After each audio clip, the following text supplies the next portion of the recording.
Yeah, I just got off the phone with Councilmember Chris Kilpack.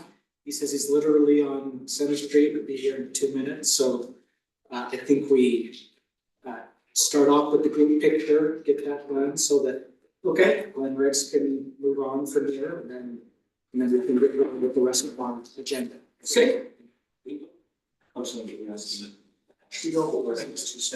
I think we start to move on.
Yeah, seriously. Remind me of the name, the gal, I was tired.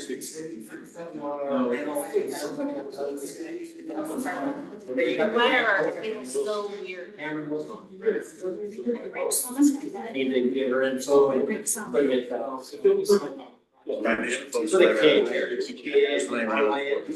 always have to look at her email, but yes. CAMRYM, sorry, KAM. Let it be written. Was it bad? Primarily, yes. Did you see this? Kind of a COP/mental health.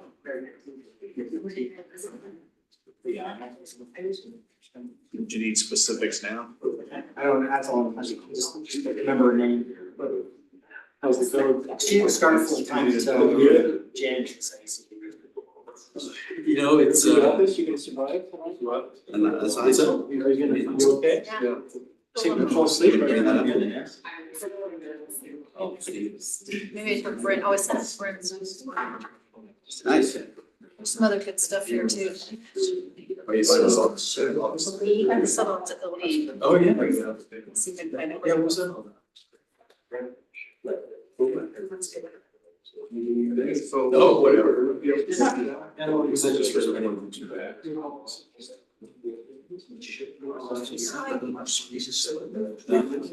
Serious? Yeah. Really? So that's what you're supposed to. Oh, that's what me, just something that. You see this thing.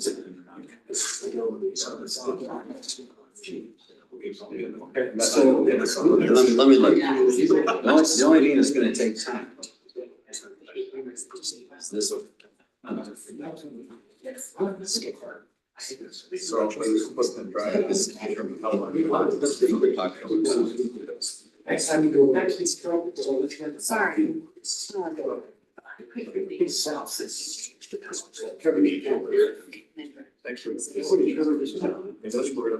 Deputy Chief, look at you. Okay, I'm glad I asked. DC.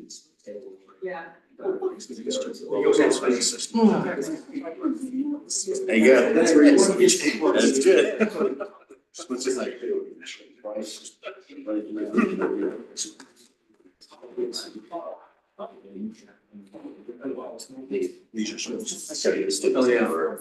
Hey, love both. It's okay, Cruz. There you go. We got rid of that. Steve, Chief Earl, is this our normal annual meeting? Yes. Okay. Yeah, training? Yeah. So, yeah, you need training.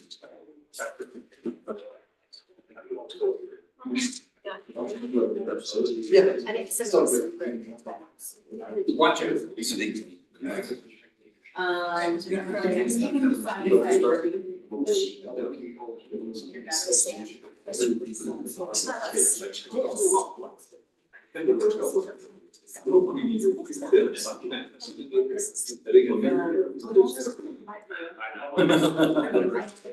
All right, everyone. Are we ready to go? Are we online? We're gonna go. We're good. Okay. All right. Well, welcome to our first official in the Chambers City Council work meeting of 2024. We just all returned from a retreat over the weekend and had 2 days of solid meetings and made a lot of good progress. We'll start here with item number 2. And this is the Open Public Meeting Act and ethics training. And Steve Earl will present that to us. Thank you, Mayor. Mayor and City Council, this is our annual training that we do for open meetings and ethics. And Utah law requires that we do open meetings training for all members of the council, not just new members, every year. So this is in fulfillment of that requirement. So to start with the open public meetings, I'm sure you've probably all heard of the Open Public Meetings Act, which is Utah Code Section 52-4-101. But the purpose of that act is to ensure that the public's business is conducted out in the open in public meetings at which notice has been given, so that the public can know what's going on, can see how the public's business is conducted and how matters affecting the city are decided. So a meeting is defined in the code as the convening of a public body or the city council with a quorum present for the purpose of discussing, receiving comments from the public about, or acting upon a matter over which the public body has jurisdiction. So it's important to note that a meeting does not include a social gathering like a Christmas party when we get together, or a chance meeting if you happen to bump into each other at Summerfest. That does not constitute a meeting. Notice obviously doesn't have to be given for that. However, you should be aware that even if you are meeting in a chance type situation or in the park or what it may be, if you have 4 members of the council there, you shouldn't talk about city business, basically, obviously, because even though you didn't intend to have that kind of a get together, if there's 4 of you there, you just have to avoid the temptation to talk about things that are on the upcoming agenda or policies or items that you'd like to see come to the council anytime in the future. Again, those kinds of things need to be done in an open public meeting. So just to kind of let you know some of the requirements of the Open Public Meetings Act, we're required to give notice of public meetings 24 hours in advance. And obviously, a lot of these things that we'll talk about are things that staff does, but it's good for you to be aware of what we do and how we do them. The notice that we give of these meetings includes the meeting date, the time, place, and the agenda. And the agenda has to provide reasonable specificity as to the topics that will be considered at the meeting. And each topic is supposed to be listed under a separate agenda item. And for those of you who've been doing this for a while, you're very used to seeing an agenda with items numbered sequentially that are before you for consideration and ultimately decision. Sometimes a topic will come up as raised like in a personal appearance portion of the meeting. Those are really hard to predict. We don't know what people may necessarily be talking about, but if somebody brings up something that's not on the agenda during that time, the council is able to talk about those and respond to them and address them, but you can't take any final action. Basically, the rules say that no final action on any item can be taken unless it was first included on the agenda. So you might be able to talk about it, but ultimately you can't make any decisions unless it was on the agenda. So another requirement of the Public Meetings Act is that we maintain minutes of the meeting. Written minutes and a recording have to be kept of all open meetings. The written minutes are supposed to include the substance of all matters that are proposed, discussed, or decided by the council, and may also include a summary of comments made by members of the council. Teresa does that for us, our city recorder. She does a great job. And you obviously have a chance to review those minutes before they are approved, and the council ultimately puts those on the agenda to approve the minutes after Teresa has finalized them. The minutes generally will also include the substance of comments made by staff members and the public as they make comments in the meeting. So basically, there's a good record of what happened, and if the public wasn't able to listen to it live or chooses they want to read a written summary, they're able to go back and read the minutes. And Steve, not to interrupt, but just as far as, and with that being said, the council has the ability to look at those minutes before they're officially Yes. posted. Yes. And so we've done that in the past to Yes. some extent. So if those of you that are new want to review those minutes, for any reason, that's an option. Thank you. Yeah, and that's a great comment, Mayor. And sometimes, nobody's perfect. So sometimes you'll see things that maybe were not quite correct, or maybe things that you thought were important that didn't make it into the minutes. And so you have an opportunity to make sure that they do get reflected in the minutes. However, I will say that, the minutes can only be amended to reflect what actually happened and not what we wish might have happened. Sometimes this has happened to me personally, you make a comment in a meeting and you read the minutes and you think, that's not what I said, or that's not what I meant. You're not allowed to go back and change it to what you meant. It has to be what you actually said. So anyway, unfortunately sometimes, but that happens to all of us. So also in addition to minutes, the city recorder keeps a recording of all meetings, and generally we also have both a video and an audio recording. We're only required to have an audio recording, but we try to go a little bit step beyond that and doing a video recording and actually a live stream that people can watch the meeting remotely from home or wherever else they might be. The recording is supposed to be a complete and unedited record of the meeting from the commencement of the meeting through the adjournment. So essentially when the mayor calls the meeting to order to the final vote is made to adjourn the meeting. And Pete can correct me if I'm wrong, but ultimately the recording of the meeting, including the video, is posted on YouTube, city YouTube channel. So again, people can go back and view that if they were unable to watch the meeting live. Sometimes, as you know, the city council goes on field trips or site visits, or we take a tour of a different facility. We're not required to take or keep a recording of those kinds of visits as long as no vote or action is taken by the council. So if you're wondering why Teresa is not following everyone around with a recorder during a site visit, that's the reason why. It's not required in those situations. Also, sometimes you see this, a city council meeting, a person not affiliated with the city could come and make an independent recording or video or audio of the city council meeting if they choose to do so, as long as it doesn't interfere with the conduct of the meeting. So if you see somebody in with a video camera or a tape recorder, no reason to get concerned. That's perfectly legal under the Open Meetings Act. So obviously we've talked about meetings generally needing to be open to the public. There are some situations where we're allowed to go into a closed meeting. You've probably had some education on this already, but we can go into a closed meeting in certain situations to discuss certain limited topics. The code outlines a whole list of things, but the main areas that usually apply to the city council would be discussion of the character, professional competence, or the physical or mental health of an individual, a strategy session to discuss pending or reasonably imminent litigation, or a strategy session to discuss the purchase, lease, or sale of real property. Those are the three primary categories for which the city council would have a closed meeting. Now, the city council can't take a vote in any closed meeting except for a vote to adjourn the closed meeting and go back to regular session or to adjourn entirely. So you can't pass any ordinances or resolutions or enter any contracts or appointments or anything like that. No final action can be approved in a closed meeting. Again, going back to that theme of the public's business still needs to be conducted in public and out in the open. And even closed meetings have to be recorded unless the only topic discussed in the meeting is about the character or competence of an individual. In that case, the mayor has to sign an affidavit affirming that that was the only topic that was discussed. So if there's any other topic that is to be discussed in a closed meeting, the meeting needs to be recorded.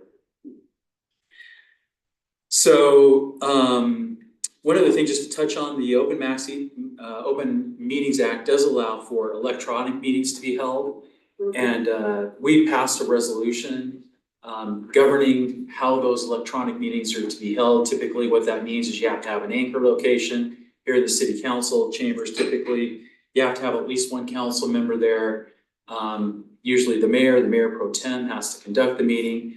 But aside from that, other members of the council are allowed to participate remotely. So if for whatever reason you're not able to attend a meeting, you do have the option to attend electronically. Typically, we do that through Zoom, although other arrangements can be made as well. So there are, just so you're aware, hopefully this will never come up, but there are penalties stated for violation of the Open Meetings Act. Essentially, an intentional or a knowing violation of the Open Meetings Act is a Class B misdemeanor. So hopefully that will never come up, but just be aware that, you know, the legislature is serious about making sure that all the public's business is conducted out in the open. So one point I want to make is, again, if you ever get 4 council members together, don't talk about city business. If you only have 2 or 3, it's okay technically. And it's also okay to discuss things with staff outside of an open meeting, again, as long as you don't have 4 council members present for that. It's okay to gather information or ask questions of staff beforehand so you can get all the information and education you feel like you might need before, you know, going into a meeting and needing to make a decision on something. So that's basically it for open meetings. Does anybody have any questions or comments on that portion? There is a bill before the legislature, it's gonna change some of the definitions of, the incidental meeting kind of thing. Yeah, That's that- being proposed. Yeah, that's very possible. So we'll see what happens with the legislature, and we'll let you know of any changes to the Open Meetings Act if they happen to occur. Any other questions before I move on to ethics? So with regard to ethics, we have provisions in our city code, and we also have provisions in state law that govern ethics. I'm going to talk about the city code provision first. Our Orem City Code section 2-6-8 talks about conflict of interest and how you deal with potential conflicts of interest. And essentially that section says, if in the performance of your official duty, dealing with required governmental action on any matter involving your personal or a relative of yours, direct financial or personal interest, and where it is reasonably foreseeable that the decision will have an individualized material effect on such interest, distinguishable from its effect on the public generally, then you must disclose the conflict and disqualify yourself from deliberating, deciding, and voting upon the matter. So to kind of summarize that, if you have a direct financial or a personal interest in a matter that's coming before you on the city council, you need to disclose it. And then if it's going to have an effect on your ability to impartially decide a matter, you should recuse yourself. So there's lots of examples where that we could talk about, but most of them are pretty obvious. If you've got a relative, a close relative, say a child or a sibling that say is bringing a rezoning application before you, pretty obvious, you should probably recuse yourself from that. If there's a rezone request that comes before you that might affect property that you own, and affect you in a direct financial type of a way, you probably again should recuse yourself. There's no way to possibly go through all the different scenarios that might apply for this, so I think you'll probably all recognize, oh, this item might affect me or might affect members of my immediate family in some way, and if that's the case, I would just suggest that you come and talk to me and decide whether that's a situation where you ought to potentially recuse yourself. What I will say is if there's ever a time where you feel like I'm not going to be able to be impartial and fair in my judgment on this matter, then you probably should always recuse yourself in that situation. But sometimes there are, if you have a cousin that they're bringing, or a more distant relative that's bringing something before you and it's not really affecting you directly, it's not automatic that you need to recuse yourself. So again, my advice would just be if there ever is something like that comes up, that you consult with us and we can help you, walk you through whether that's a situation where you ought to recuse yourself or not. Any questions on that? Okay, next is, this is a little bit of the heavier stuff, so apologize for this, but we're going to talk about what's known as the Municipal Officers and Employees Ethics Act, which is found in Utah Code Section 10-3-1301.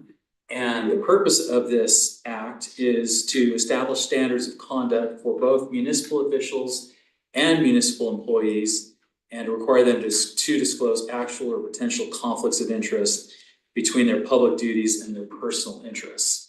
There's kind of several categories that this deals with. So I'll maybe just list all these areas and I'll go back and talk about each of these individually. But the first one is, this act prohibits the use of your office for your personal benefit, number one. Number two, it outlines some disclosure requirements if you're ever receiving compensation for assistance in a transaction involving the city. Third, it requires disclosure whenever you have an interest in a business entity that's regulated by the city. And finally, it requires disclosure of when you have a personal interest or investment that potentially creates a conflict with your duties. So going back to the first one, so the Ethics Act, again, this is called the Municipal Officers and Employees Ethics Act, prohibits the use of your office for personal benefit. And this these are actually criminal offenses. So the legislature, again, takes this pretty seriously as well. So to summarize what this prohibits is using your office for your own personal benefit or for your own personal advantage. Almost as simple as that, but it gets into a little bit more detail. But if you can remember that, not to use your office for your own personal benefit, you're gonna be 95% of the way there. Steve, in other organizations that you fill out an annual form verifying that, we have not done that here, that I recall. So I'm not aware that we have affirmatively required council members to say that they don't have any of these things. We simply require them to file disclosure statements if they do have them. Thank you. Yeah.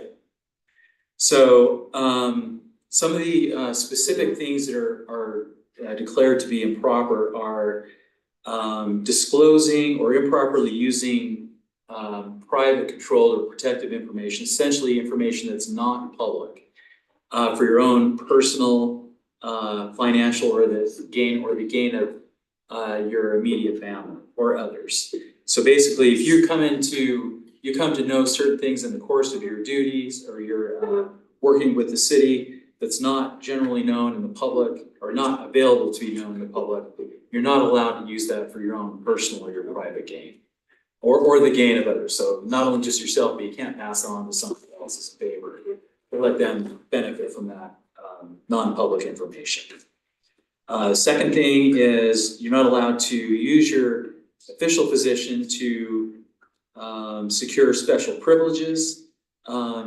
So, you know, that could be a whole range of different things. So it prohibits using your office for your economic benefits and also to obtain privileges that would not be available to you otherwise if not for your official position. Also, and this one I think is pretty common sense, you're not allowed to knowingly receive, accept, or solicit directly or indirectly for yourself or for another a gift of substantial value or a substantial economic benefit tantamount to a gift that would tend to improperly influence you to depart from your faithful and impartial discharge of your public duties, or that you know or a reasonable person in your position would know that is primarily for the purpose of rewarding you for official action taken. So don't take anything of economic value from somebody else that was intend to improperly influence your decision making, or could be construed, if you will, as a reward for having taken a certain action in your capacity as a city official. Now, there are some exceptions to this rule. The most prominent exception to that, I think, is a political campaign contribution. Obviously, you're going to get campaign contributions from people who either like what they think you're going to do or they like what you've done in the past. So that's okay, you can do that. If somebody wants to present you with a public award, that's also okay in recognition of your public services. And also, if somebody gives you an occasional non-pecuniary gift having a value of less than $50, that's also okay. So, you know, if somebody wants to send you, I don't know, a Christmas card or give you a small value Christmas gift or something like that, or send you something for your birthday having a value of less than $50, that's okay, that's not a violation. But if somebody's giving you something that's worth more than $50, should not accept that. Even if it's for, you know, Christmas or, you know, if it's related to your office, you should not accept that. Any questions on that? Okay. So how exactly? Just to be clear, so I mean, you've got friends and family that give you stuff. Yeah. How's that fit? Yeah, so those kinds of things are not tending to improperly influence you to depart from your duties or influence your decisions, right? If it's somebody that's a family member or a friend that you would normally exchange gifts with or something like that, that's okay. As long as they're not somebody who has something coming before the city council, or they anticipate having something come before the city council, or they want to influence you in some way in your capacity as mayor or member of the city council. So this is more people who want something from the city. Yes, right. Okay. Yeah, but it doesn't, you know, you don't have to tell your wife, hey, you can't give me anything less than $50, so that's not what that's going to. Okay, I was hoping I could tell my wife. yeah. I couldn't. All right, so the next item is dealing with disclosure requirements. This is probably, these next items may not apply to you at all. They might apply to a couple of you, but basically they apply to situations where you have interactions or dealings with the city in some form or fashion where you're receiving compensation of some type. So the first one is where if you're receiving compensation for assistance in a transaction involving the municipality, then you have to make basically a disclosure. You have to file a disclosure saying basically your name and address, the name of the person or business entity that you're assisting, and then a description of the transaction as to what service is being rendered and the nature of the service performed or being performed. Now, the best example I can think of this is probably something like if you happen to be or work for an architectural firm or an engineering firm or maybe a real estate firm or something like that, and you're assisting in bringing a rezone application before the city or a plat amendment or something like that, and you're receiving compensation for those kinds of services, then that's where you need to file this disclosures. Saying, hey, you know, I work for this engineering firm. We help clients, you know, try and get rezone applications through the city council. And you would provide the information that I just described, you know, the entity involved, and a description of what services are being performed. So that has to be filed at least 10 days before any agreement between you and the entity that you're assisting. And it also has to be presented to the city council at the meeting at which that item might be discussed. So, and obviously that also might implicate potential, you know, recusal as well, depending on the level of the involvement. So the second situation where disclosure of your interest is required is where you might be, you might own or work for an entity that is regulated by the municipality. And in that situation, you also, and that this is supposed to be done basically as soon as you take office or as soon as you become aware that you potentially have this interest. You just, again, are required to file a disclosure statement, basically the same information, your name, the name of the entity, the nature of the, you know, the regulation that's involved. You know, an example of something like this might be, you know, the city, if you own or have an interest in a towing company, let's say, the city has, it regulates towing companies.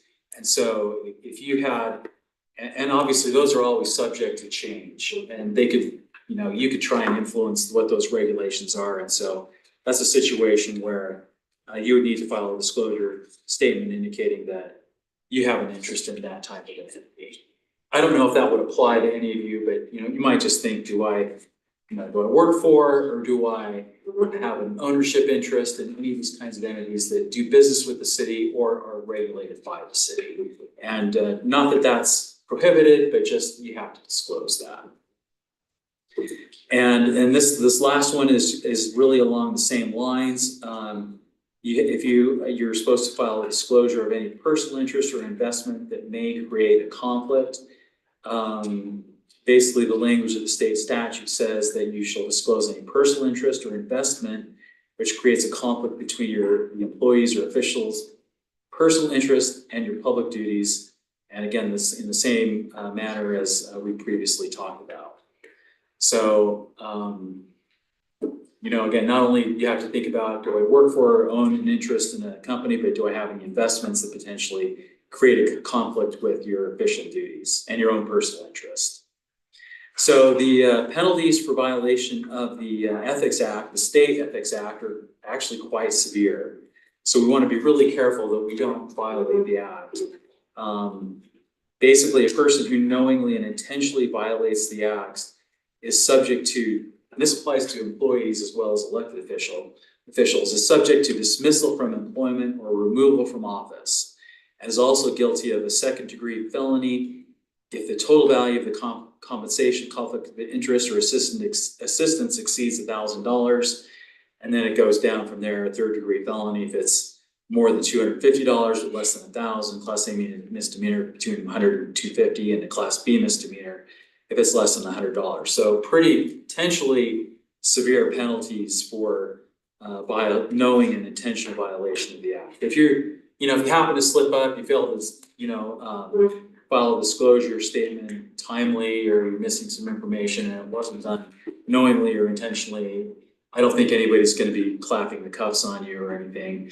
But just try and be aware of those situations and do your best to comply. So. Who enforces that? That's a good question. It's potentially, Jesse and I have had some discussions on this. Right now, we have an ethics commission that's formed by different cities. And but the state also has an ethics committee to handle these things. And we're actually looking at amending our code to get rid of the city thing, because there's really some difficult challenges with that and making that system work. So ultimately, I think it would probably end up being the state, but we need to kind of clean up our ordinance in that regard as well. So any questions about that? I think I had a half hour and I think I just about hit it on the nose, so.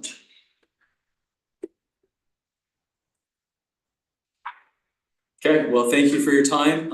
As always, if you have any questions about any of this, and if you're interested in some really interesting reading, I'm happy to give you my handout on this if you want to be able to refer to it. And so just let me know if you're interested in that. Steve, our mayor and council sometimes serve on other public boards where they've got to receive this kind of training once per year.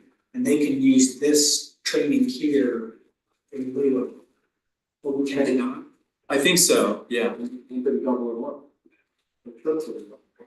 So would we just work through Teresa to provide, I guess, proof that our county's gonna receive this training? It may depend on the entity. So if you're involved with an outside entity, they may, or they might say, no, we want you to have our own training. So I would probably just check with them to make sure. Great. Steve, could you send me a copy of your handout? Sure. Thanks. So. Do you want me to just send it down? I'll send it to everybody. Yes, go ahead. Okay, Good. $49.99. Yeah, right. Okay.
Well, wherever they're gonna get with all that. You can sit here.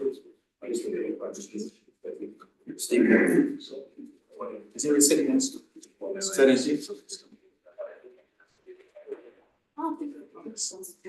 I'll let you sit there.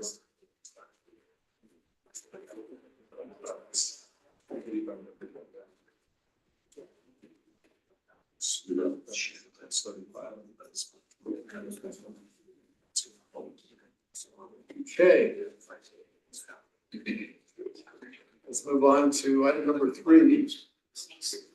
State area plans, and turn that over to Jason Bennett. Thanks, Mayor, members of the council. So we have Christy from People in Place. He's our consultant. He's going to give us a presentation on where we are, just a bunch of our stationary farm, talking about the one the station. Well, we've been where we're going, and hopefully by March, April, we'll be back to. Christie doesn't. Okay, sound good, thank you. Thank you, Christie. Sure, let's like to get an up close and personal view of my email here a second.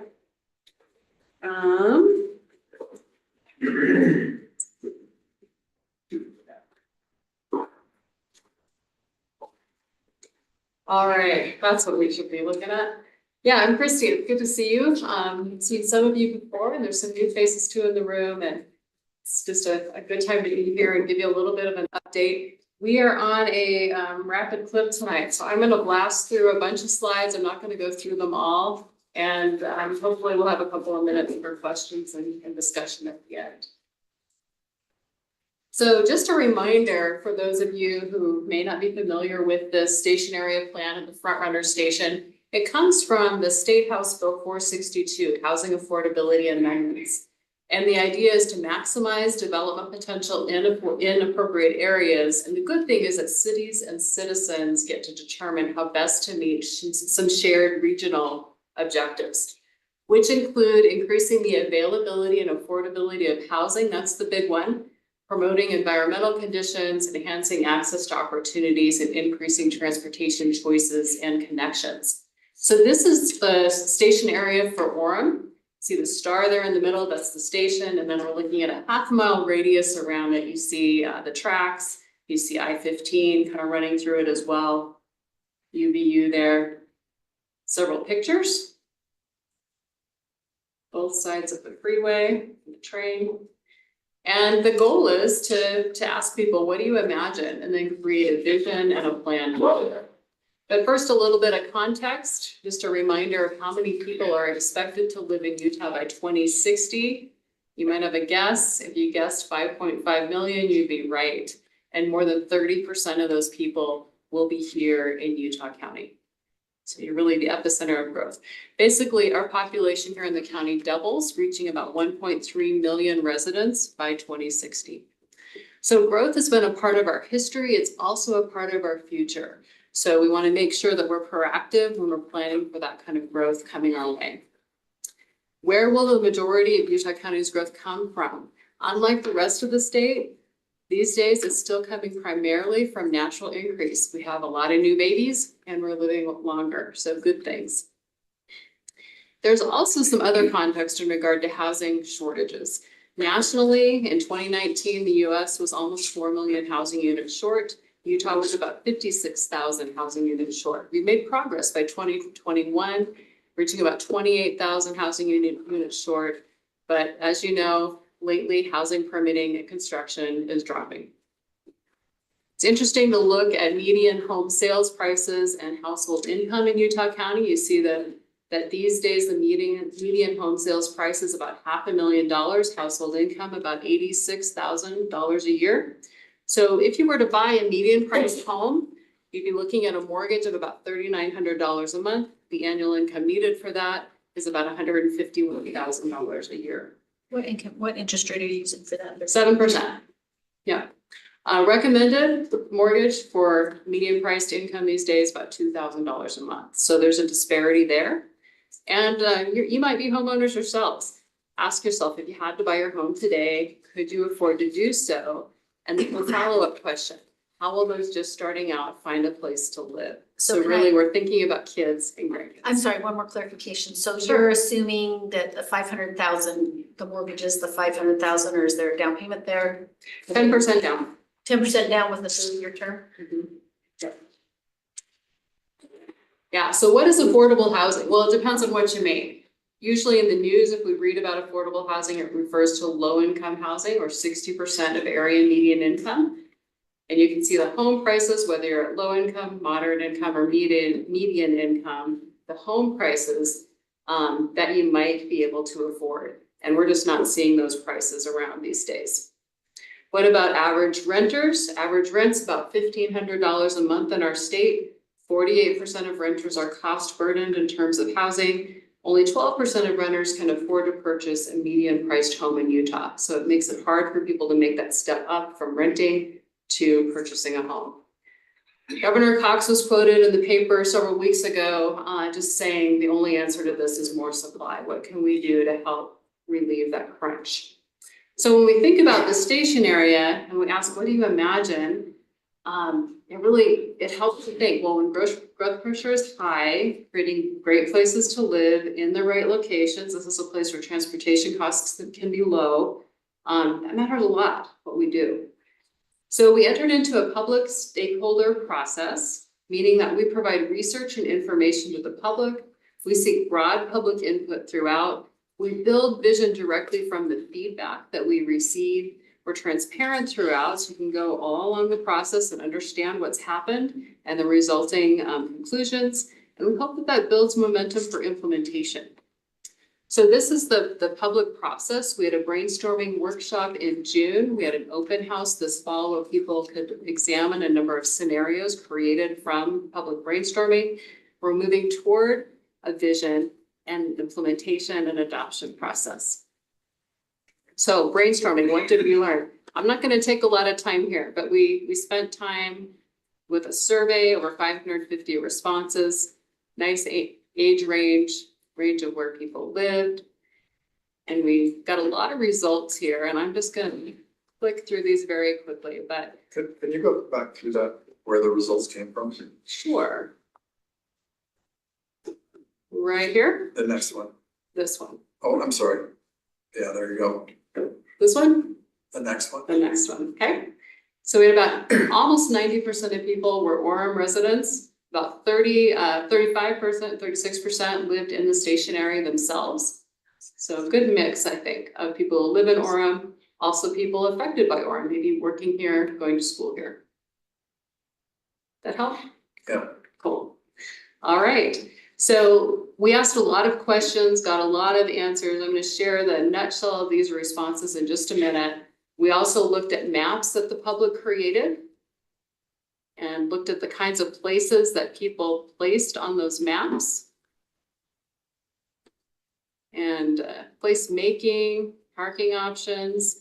We looked at the study area then. We looked at what people did, various parts of the study areas on those maps. Didn't want to change existing residential, south of Geneva Road and west.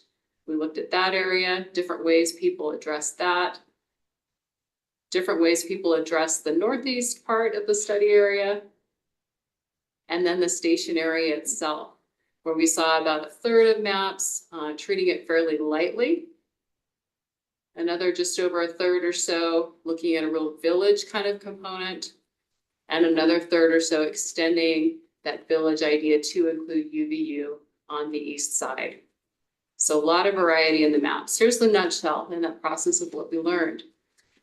In terms of residential neighborhoods, let's preserve existing and add new, but with green spaces. Let's look at mixed use villages, both at the Front Runner Station and at UVU, incorporating market rate affordable housing, parking garages, destination streets and buildings, so things to do and see, placemaking, retail like groceries, green spaces throughout, trails and pathways, and roads that were efficient and safe for multiple transportation modes.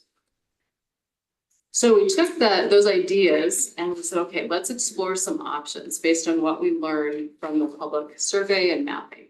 And our task then was to develop some scenarios looking long-term out to 2050, and say, based on public feedback, what are some alternatives that we could explore for that station area? We looked at including station area plans that had about the same number of households, about the same number of parking spaces, really focusing on the pattern of growth rather than on how much. So just trying to look at different patterns. So across the scenarios, we've got 3 of them here, and I'm going to dive into those very quickly. Here's the poster for the first one, a station mixed use village. On the land use side then, we see a mixed use village on the west. We see a lot of green space. We see commercial along Geneva Road. Another way of looking at that same scenario. So in the immediate station area, we'd see most growth near the station. It's most intense. It's 8-story maximum, tapered out to 3 stories before you get to existing neighborhoods. Mixed use, pedestrian friendly, includes a destination street, a station plaza, parking garages that are internal to buildings wrapped with commercial and housing, natural areas, some urban forest, parks, plazas, dedicated pathways out to Utah Lake and along Geneva Road. Some signature buildings. And then if you close up here to the station itself, you see the plaza, you see a UTA parking garage, mixed use buildings, green spaces.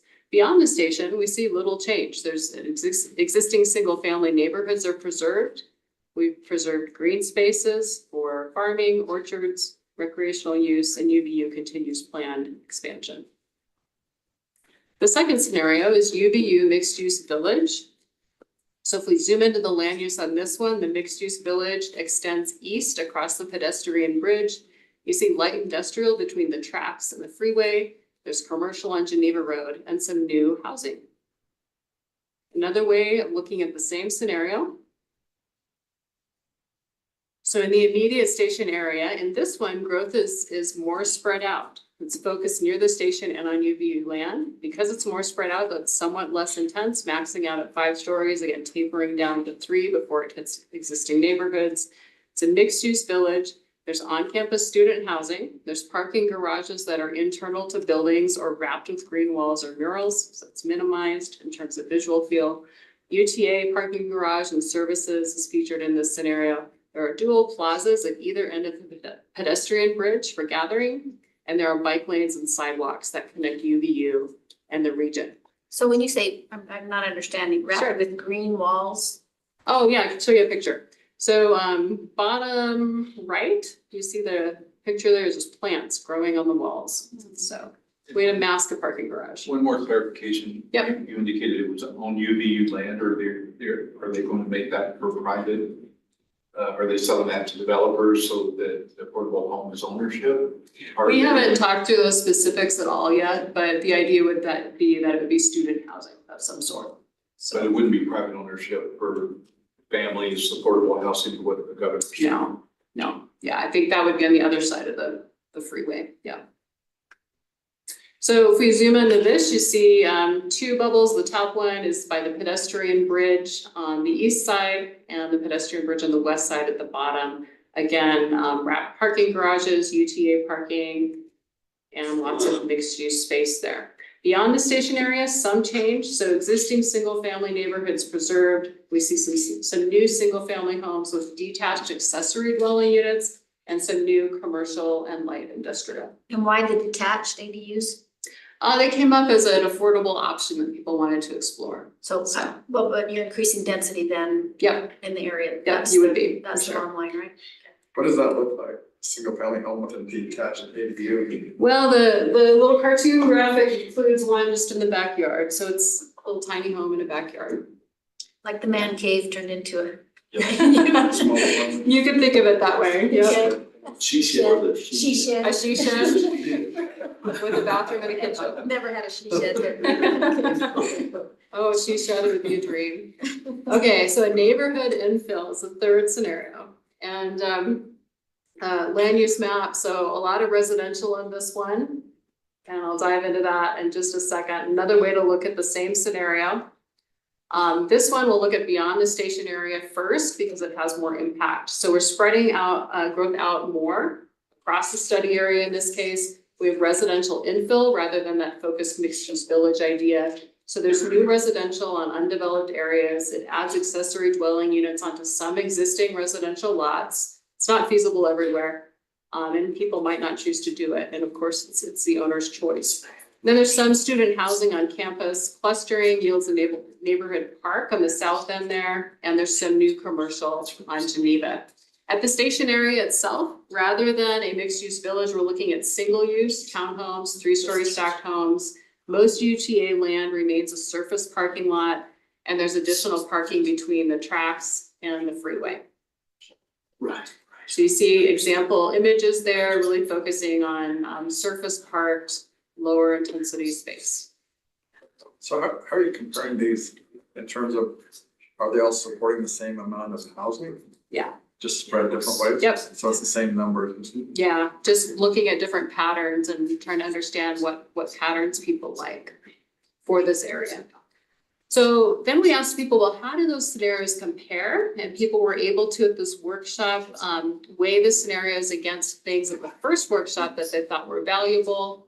And I'll give you one more view of the scenarios. So scenario 1, scenario 2, scenario 3, and then existing condition, again, scenario 1, 2,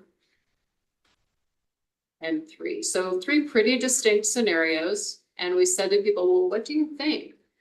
And this we'll spend a little more time on. So we asked people. Can what I they- interrupt you for just a second before you go into this? So when you talk about the affordable housing are you gonna have are you gonna require, is the idea to require a particular number of units? We can still have to think about that and talk about that a lot more, but there are options where maybe there's a 10% requirement or something. So that's not indicated.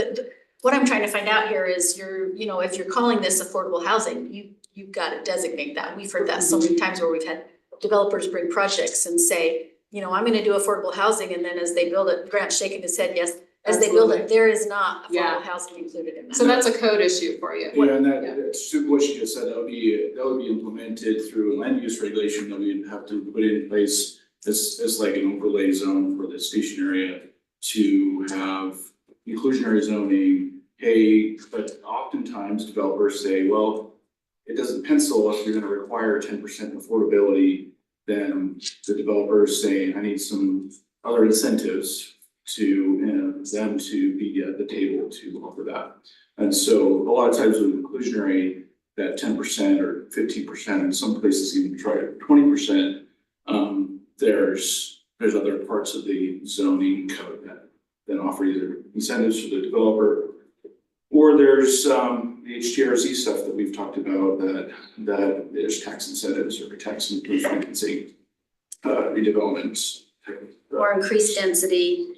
For increased density, other incentives, correct. So the way to think about that, this is the more of a general plan portion. When it actually comes to implementation, that's where the city council is gonna have to make the ordinance changes and things to allow for that type of thing, to implement the plan. This is simply just a plan. The council ultimately in the future is gonna have to decide how to implement the plan through ordinance. And there's some So- really interesting survey results I'll show you about housing. So if we want deed restrictions That's as something you could a explore. council. Yeah. Okay. So even though we started with affordability, this is all just showing 3 options. And now we're supposed to figure out how to make those options affordable through deed restrictions or zoning or whatever. Yeah, we could talk about that. Let me show you what some of the survey results said, because we weren't sure how concerned people are about affordable housing, and it turns out they really are. So let me talk through those a moment. So as we look toward this 2050 vision development, and we'll get into the more detail as the process moves on and implementation goes forward. The idea for us is to pull concepts from the 3 scenarios that captured previous public feedback. And we want to reflect the overall input from those hundreds of residents that participated. We want to implement regional goals, but in a way that matters for Orem residents. And we want to meet demands for Orem and Utah County generational growth. So we're really thinking about kids and grandkids. So the survey that we're responding to here, we had over 400 people responded. Again, we looked at all the results. We also looked at results by where people lived, by their age. And so we can parse it all different ways, which is kind of neat. So in terms of age range, we got a nice mix of people. In terms of where people live, again, about 80% this time in Orem. We also heard students and people working in the area chiming in as well, 20%. And we asked the question, which approach to housing makes the most sense as you think about the needs of the future? And these questions are tuned to each of the scenarios. And so the first 2 here, 84% favor housing in a mixed use village. And that speaks to those first 2 scenarios, as opposed to new housing that's more spread out, more single use. How important is it that UVU begin to provide student housing on UVU campus? Almost 80% say it's important or very important. How important is providing moderate income housing? So that's 80% of area median income. Important or very important? Are How- students included in that, in your opinion? I'm sorry? Are students included in the modern, in your opinion, are they part of that demographic from your? Probably they're not making that much money. Yeah, so we do have a low income question here. How important is providing low income housing, so making 60% of area median income, maybe 52? So if they're included in that one as. And we've got that UU question too, where there's interest in that. So a lot of interest around that. So I think as a council, this will be, you know, how do you implement this on a code side? And then also important to think is this, how important is home ownership? So the ability to move from renting to purchasing a condo or a townhouse in the station area, important to people. When thinking about moving people efficiently and safely. I'm sorry, Sure. how important was that last question? 72%. Yeah, So that, I mean, if that's very important, that's gonna be difficult with 7-story towers and that sort of thing. yeah, you might plot it differently, huh? So where's our 19 to 30 demographic? They're incorporated in the all here because the So- result wasn't different enough. If it's 10% different than the all, we put it here. Okay. Yeah. Thank you. Yeah, I'm sorry, we're speeding through these so fast, but You just put so much work into this, I just want to. I'd love to spend 3 hours with you. Yeah, okay, so when thinking about moving people efficiently and safely through the study area, which approach makes the most sense? 85% says one that provides safe and convenient routes to cars, pedestrians, and bikes. All scenarios have about the same number of parking stalls. Which approach to parking is most appealing? 88% are looking more toward scenarios that include parking garages that are masked, largely interior.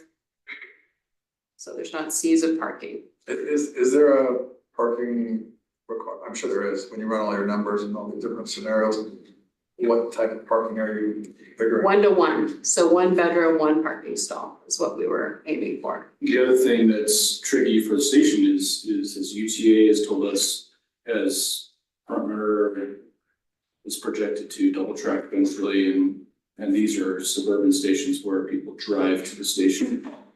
Then they also have to park as people come to the stations. And so there's also the demand for UTA parking at the station, in addition to what housing would be.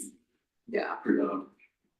How do you deal with that? I mean, you've got a parking lot, you're saying if the transportation doubles twice as much as a bigger parking lot, then you should take it all the way with.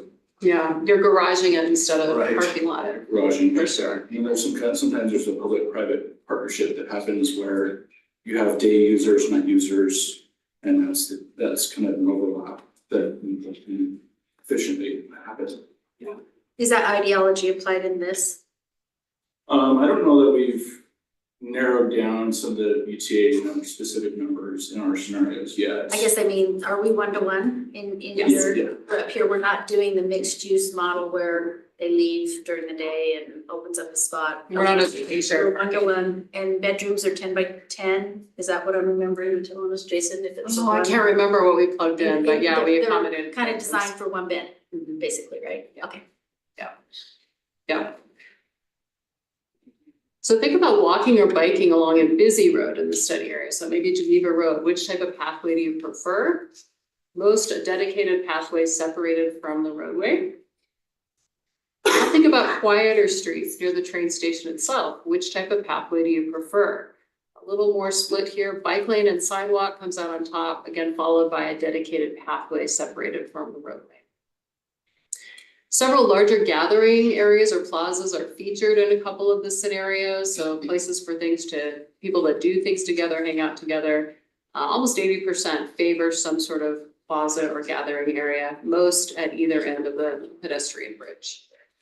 Ideally, new and existing residents could access day-to-day needs. 75% prefer mostly on foot or bike.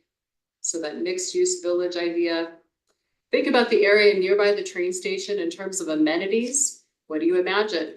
Destination uses like a theater, a hotel, restaurants, neighborhood uses like a grocery, cafe, or a blend of both. More people said a blend of both. When thinking about access to nature and the outdoors, which amenities are important? More people said the ability to access pockets of urban forest or green space, a short walk from where they live. When thinking about building heights at the station area, which statement do you most agree with? About half said it's okay for those taller buildings up to 8 stories, transitioning down as they approach neighborhoods to be at the station. About a third said 5 stories, and about 20% said up to 3. And then what do you envision south of the current business park on the west side of Geneva Road? 63% said some sort of residential use. In existing neighborhoods, we asked about accessory dwelling units, almost 2/3 wanting to allow that option for people. In the largely undeveloped parcel just northeast of UVU, again, more favoring a residential use. Understanding that the stationary growth is highly likely. This is kind of the all-encompassing question here. Which scenario are you excited about and most willing to support? Just over half look towards scenario 1. And when we ask a slightly different question, the result stays the same. Which scenario best meets the needs of future residents? So you see the split there. And then a slightly different question. Think about environmental sustainability, which is your preferred scenario. And 1 bumps up a little more as to scenario 3. So that was a lot to absorb, I know. In terms of public engagement today, the nutshell at the bottom here is that we've had over 225 people participate in public workshops. We've had a lot of other meetings. We've had over 950 survey responses. So I think we have a good feel for what people are thinking in the area. That's been very helpful. At this point, we're looking toward developing a vision together. And so again, our task is to pull concepts from the 3 scenarios that captured the previous public feedback, reflecting the overall input, addressing those regional goals, and then meeting demand for growth. And so I'd like to read the vision and the vision principles to you now. And you'll see in the orange, those are changes that our stakeholder committee helped make. And I wanted to make sure those were clear too. So the vision. Orem Station is an urban neighborhood that supports Orem residents, UVU students, and commuters who are living, working, playing, learning, and traveling in the area. It's a friendly place to go home, an innovative educational and vocational hub, a launch pad for work days and school days, and a place to gather and enjoy time with friends, family, classmates, and coworkers. The principles. Number 1, focus growth in a stationary village with a range of housing, amenities, and educational and employment opportunities. 2, provide housing options to meet the needs of a variety of households, incomes, and life stages. 3, provide safe and convenient transportation choices for driving, biking, walking, and transit. 4, connect people to nature and engaging opportunities to be outside. 5, encourage the community with public gathering spaces and friendly streets with shops, restaurants, and entertainment. 6, support long-term positive economic impact and opportunity for Orem and its citizens. And then we've taken just a first stab at looking at a very basic land use map. So you see mixed use village, you see green space, you see light industrial, you see some new residential, and some commercial on Geneva Road. Little detail, and if you don't mind me reading through these very quickly in terms of map components. So as we develop maybe a beautiful graphic of the vision, these are the pieces we keep in mind. Preserve existing neighborhoods. At the station, there'd be a mixed-use village, mostly on the west side, up to 8 stories at the very heart of the station, but with a large transition down to 3 stories to protect existing neighborhoods. Moderate and affordable housing at the station. UVU housing on both sides of I-15 with a small pocket on the east side. Encourage ownership, whether that's single family, townhomes, condos. Safe and convenient multimodal transportation. A dedicated bike pathways on busy roads. The Utah Lake pathway could extend all the way to the station. It connect to the city and regional trails and amenities. Bike lanes and sidewalks on quieter streets. Parking garages would be interior to buildings with some on-street parking.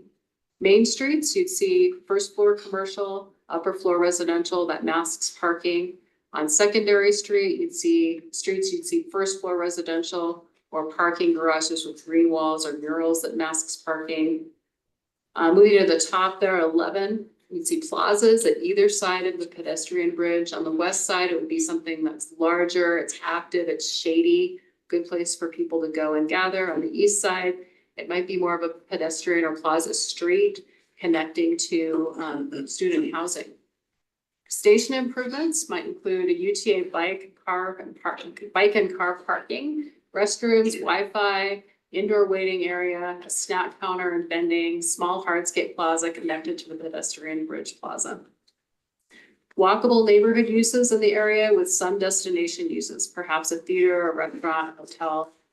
Ample trees on all streets, pockets of urban forest in the immediate station area, a large urban forest and a detention area between the tracks and the freeway to improve air quality, reduce noise, and enhance visual appeal and experience. Some light industrial on the north end between the tracks and the freeway. And then the areas just beyond the station area, southwest of Geneva Road there, a single family townhome mix with accessory dwelling units, a neighborhood park and some commercial. On the northeast side of UVU, a single family townhouse mix with ADUs and preserving that orchard and integrating it into that new development. And then allowing detached accessory dwelling units where feasible in existing neighborhoods. So those are the vision components, the principles, what a map might look like. And we'd be looking then toward further developing those ideas, bringing it back to the public, and then looking toward that implementation, the adoption strategy, all of the code things that you've been asking about already.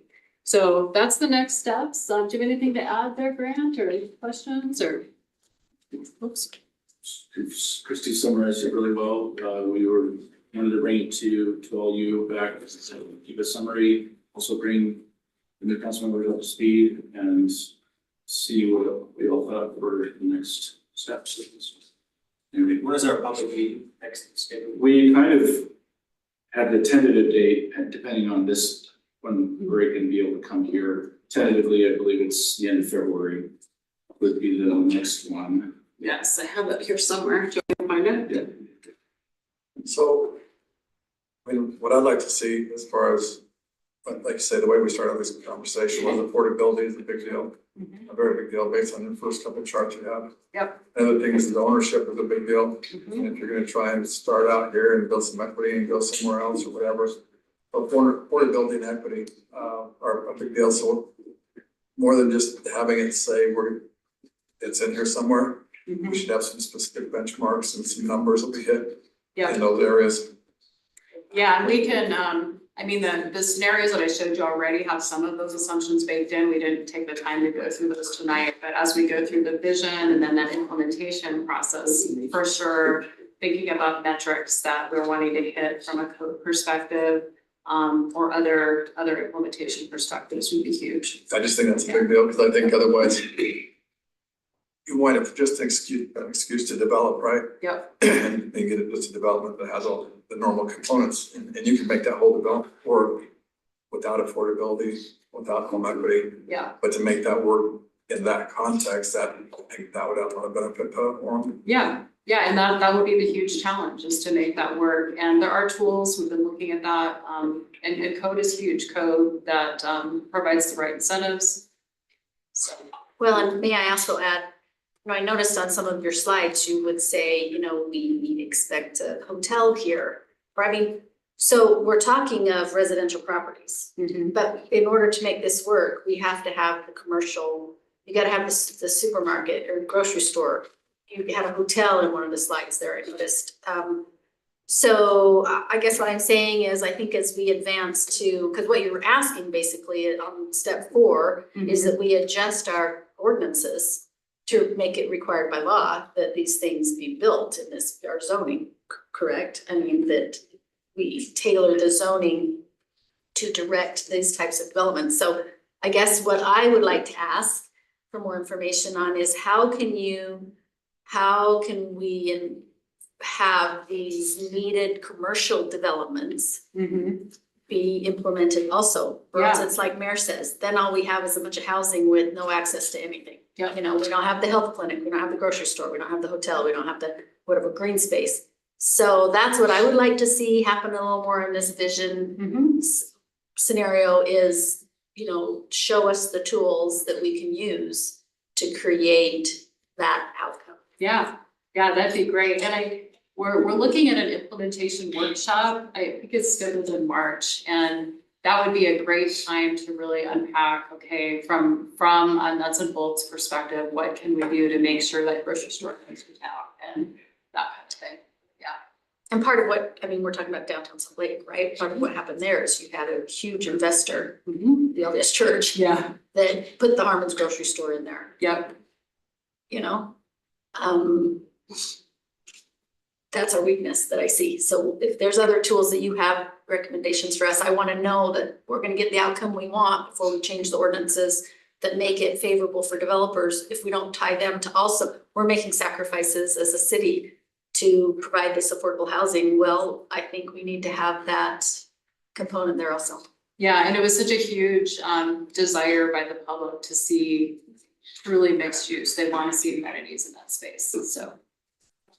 That is a good point though. I mean, downtown Salt Lake was kind of a disaster.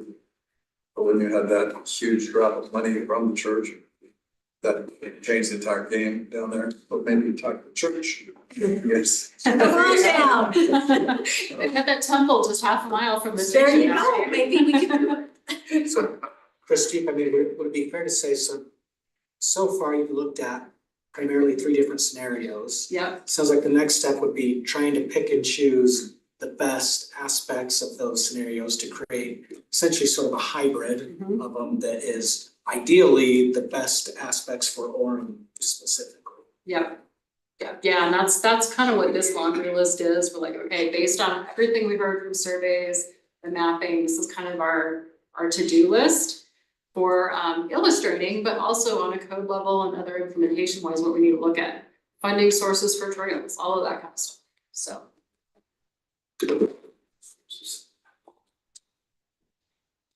Thanks for your time. Can I ask you a question? Would it be Yeah. possible to have you send this to us? So we I can think so. spend a little more time looking at it? Yeah, and sorry for the Well, you- death by That's how PowerPoint. cover- Even lot if of- you have a a lot of report, rather than just the slides, but the report, the facts on the slides, more detail, I would appreciate that also. Yeah, we'll have a report ready, it'll probably be March or April with everything all pulled together really well. Okay. So, and that will be what you'll be asked to be thinking What are you doing about. in your February meeting? What's the goal? We are looking at, and this may change, but I think we were initially looking at a February 22 public meeting where we do a vision unveil and go through this, and then we'd be moving into implementation after that. So then this February meeting, you're gonna do more specifics on the look of combining whatever, Yeah. one look, Yeah, one plan. yeah, and we haven't shared the results from the last survey with the public. I just showed you those, and the public needs to see those. So our too, same commission, our same committee will be, engaged there also. We have another stakeholder meeting to prepare for that public meeting in Okay, the 22nd. Also for the new council members and all the remaining council members, I'm happy to share the slides as well as our it's been on the website. We've been posting updates throughout the process there as well. So you can go and kind of look at the maps from the workshop and some of the existing survey results from each section of the phase. oh, perfect, I'm good. Okay, Thank thank you. you. Yeah, Thank you, Chrissy. Aaron. Appreciate that. Yeah. Let's go ahead and grab some food really quickly, and then we'll come back and take our seats and continue on with the last couple items. Would somebody like to say a prayer? Go ahead, Tom. Father in heaven, we're grateful to gather in favorable circumstances, and we're grateful for the food that's been provided. We ask thy blessing upon it, that it will strengthen us and give us nourishment and wisdom as we carry out our events this evening. In the name of Jesus Christ, amen. Amen. It doesn't find that. I don't know. It's maybe different. Yeah, what's the words that you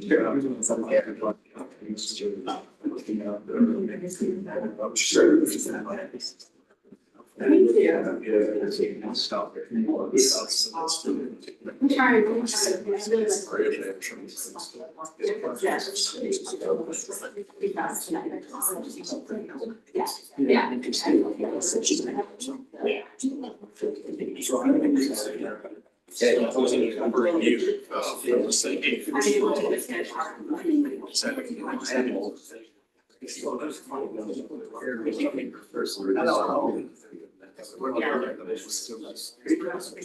I'm sorry, how about you? I'm sorry to say, like, solid here. Yeah, sorry.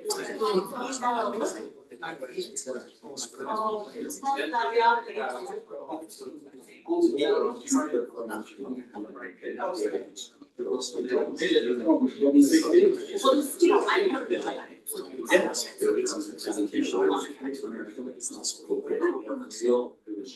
That's probably why she's.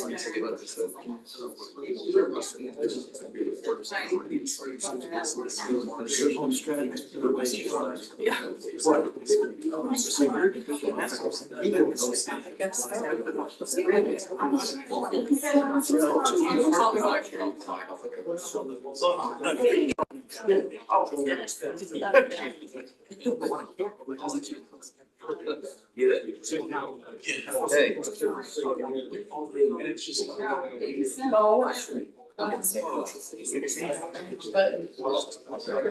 Last week. I just thought, always. I've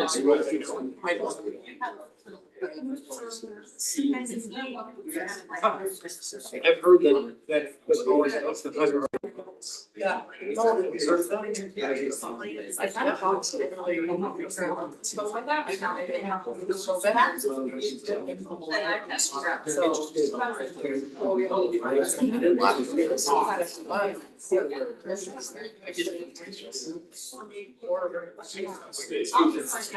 I got a bill straightened out.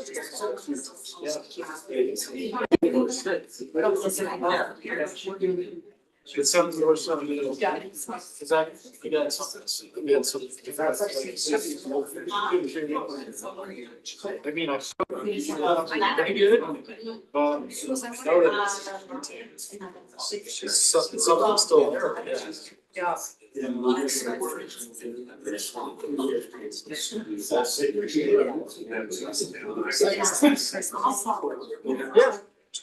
bought it from Illinois. And his granddaughter got it. Yeah.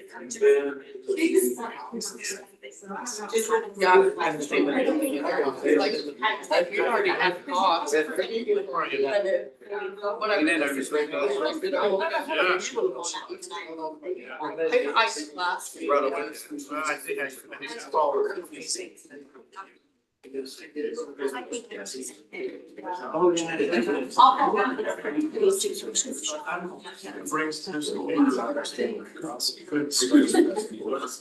Restaurant or something. This is Zach's. So that's Zach's.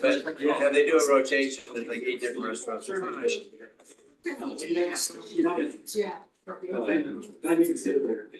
So.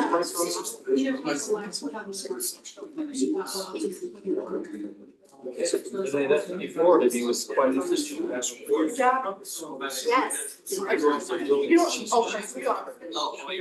I need your help. Powwow. All right. You're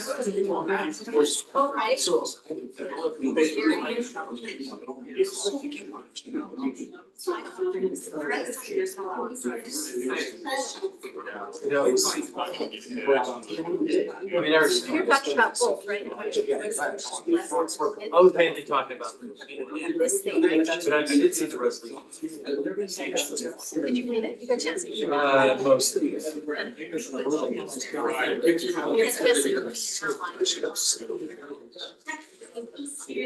Oh, I was like.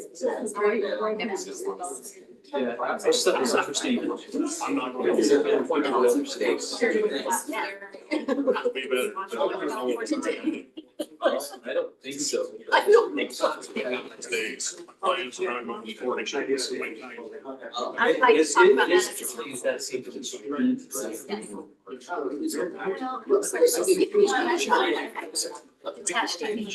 I saw that in California. It just makes you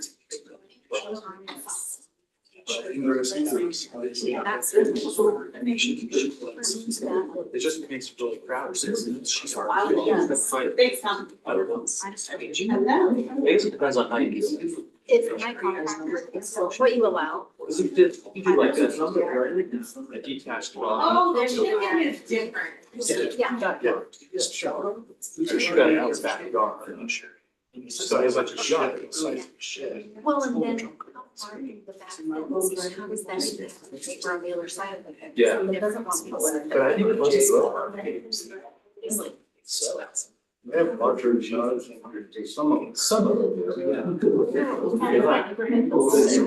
There was a house that was sold, right, bought whatever, when then they sold it again. They found out, I've been already built it. So that she went home, turned it over, living stays, had. So. Yeah.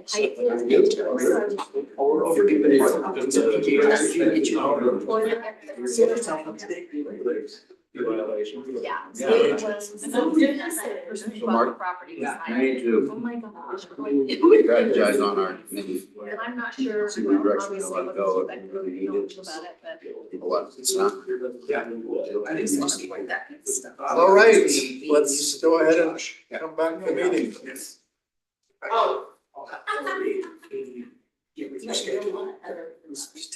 go to Okay, next up, we've got item 4. Strategies, innovations, and 2024 projects. Jenica Jones. Thank you, Mayor and Council. So what I'm here to do today is just give you an overview of the city's, what will be the newest division. This is part of the MGT study that we're going through right now, that this is one of their recommendations, that we create a new division of strategy and innovation using existing personnel, but just to refine the job descriptions and responsibilities of the new division within the Management Services Department. So I'll just give a quick overview of our division and what we're responsible for and how we will help the city. So, And just, yeah, and just to clarify, because we're just getting going, but this is a big deal. This is our city coming together, creating this entity to essentially work on special projects, which innovation, grants, strategy, data, which are all have been kind of dispersed all over the place, but we're bringing that together to make it more effective. Yep, And exactly. we're expecting great things out of Jenica and the team. Thank you. I hope so. We've already seen some. A few. So, yeah, as Mayor said, we'll be responsible for the grant centralization of that process, making sure that we can gain asset to all departments and seeking out funding opportunities for various projects and city needs. Ramping up our strategy and data analysis efforts, fostering innovation throughout the city, and then some other miscellaneous things, mainly including community and neighborhood services. So as far as grants go, historically, that's been fairly decentralized. It's been up to departments to look for opportunities, apply for most grants. If they needed help, they could reach out to, at the time, the city manager's department, and they may or may not be able to help with that. But now we have personnel that are dedicated to this and making it a huge part of our job to be able to look for those opportunities, because there is a lot of money out there, but we just have to know how to apply for it and hopefully be awarded it. So we work with departments to find what their priorities, what are some top projects they have coming up, so we can be looking for funding opportunities from the federal government, state government, county, even private companies that may be able to fund some of these things. So I won't go through all of these on the list, but these are some of the things that we are looking for right now. Obviously, this is subject to change, and if a new project comes up, we're more than happy to look into it and help find a grant. We'll be responsible for coordinating that research. Obviously, we'll work with departments to get a lot of the information needed, but our team will be responsible for submitting that grant application and making sure we have everything necessary, as well as depending on if the grant is awarded, the reporting process. And sorry to keep interrupting, but to make the point that this is a big deal. As far as when these guys can come up with grants, there's tons of grants out there, but it takes a specialized skill set to get those grants. And so that's where we want to create this, where we've got a specialized skill set where we can take advantage of it. Because the extent of how big of a deal is it? Well, every time we raise $1 million or $5 million, that's $1 million less that our taxpayers have to pay. Exactly. So we can develop a much stronger city with this money and keep our costs down, so Yeah, I appreciate that. we're all for it. Thank you. And Jenica is so on the ball that she even has some other things that were discussed in our retreat this last week. That's right. We're good to go. Did you have something, Brett? I was just Jenica as being kind in saying fairly decentralized, because I would have used the term extremely decentralized in the past. As a person who has to deal with the reporting of many of these grants, having one place to be able to work with in that reporting capability is a significant change and benefit to the city in regards, and that doesn't even count trying to get and find new grants. That's just even dealing with the grants we kind of generally already release. So just so you're aware of how much I appreciate these efforts in that regard. This is the reorganization that occurred through Bryn and Mayor, right? I mean, collaboration there with others, or? Our executive team, of course, with you as well, so. Yeah, this was all decentralizing, and a lot of this is Lynn's vision of how we want things to work. You've tasked us as the executive team to try to find whatever efficiencies that we can find, so this has definitely been a key change that we've made to just be more efficient and like Brandon says, not only in finding them, but it helps us on the back end. There's always strings attached, there's always constraints associated with every kind of clinical work. So with the making sure we're implementing and using them as we're supposed to and as intended is Great, thank you. Okay, and then moving on to strategy, we're again trying to wrap up our data use and efforts. We collect a lot of data in the city, but department to department, it's varied in how much that's used to inform decisions and make goals. So that's what our team is here to help with. When a department has a question about a new project or an investment or equipment that they may need, they can come to us and we can help put together some data and determine if that's a good idea to move forward with.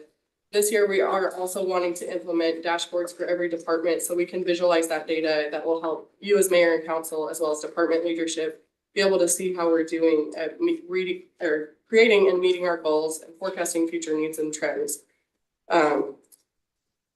Yeah, a lot of this is kind of the same thing. Structural changes, if a department wants to make a personnel change and someone's leaving the city and they may want to kind of change how they're doing positions, our department does the analysis for that as well. So we work with HR. So in other words, we want to be dynamic moving forward and quickly responsive and even proactive in finding future efficiencies or optimizations moving forward. Exactly. Make it part of our culture.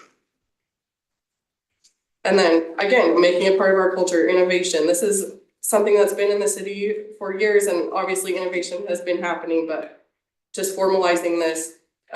We use the Bloomberg's I-Team approach, which was designed for government. It's a 4-step process that looks at any issue. It can be as, I guess I say minor, but it can be as specific as a specific process in a department for personnel. It can be as global as homelessness or something like that, but it's the same steps that you go through for whatever those issues are.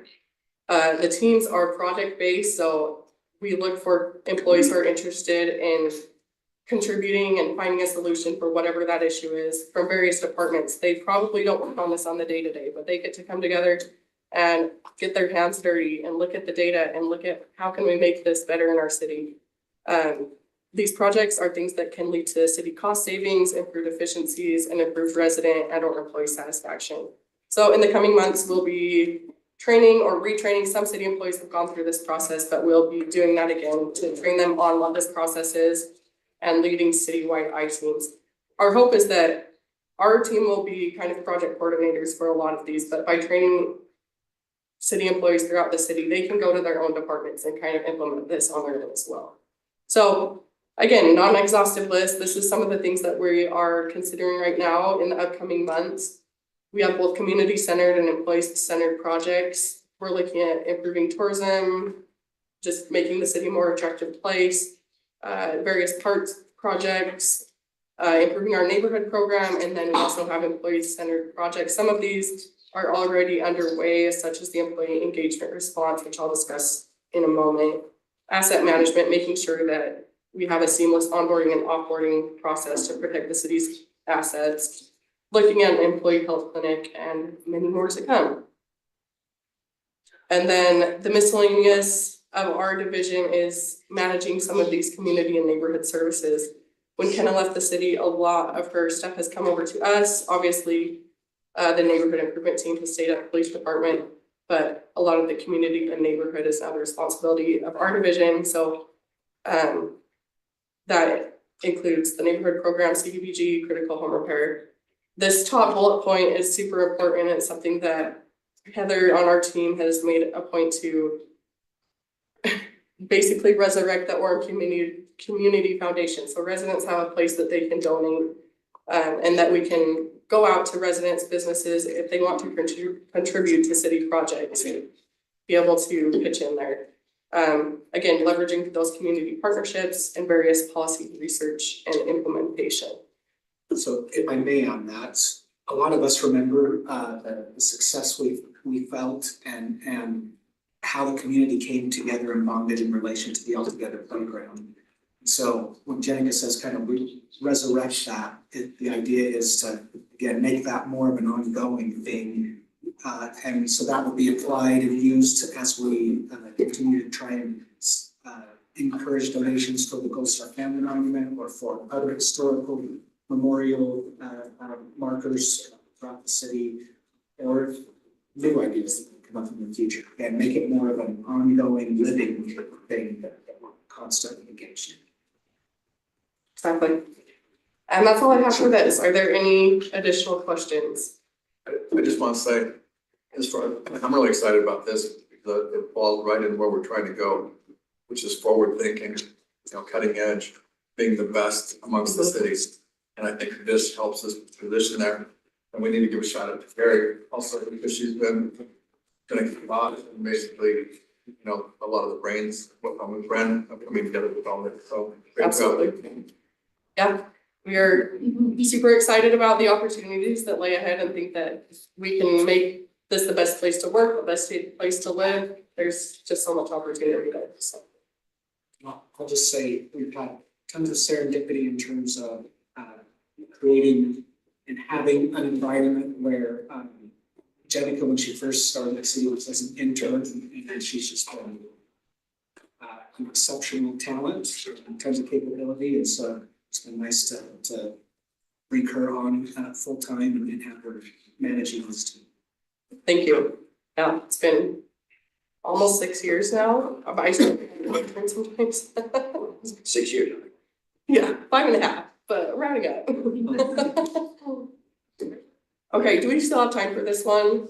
Yeah. Okay, I'll be quick.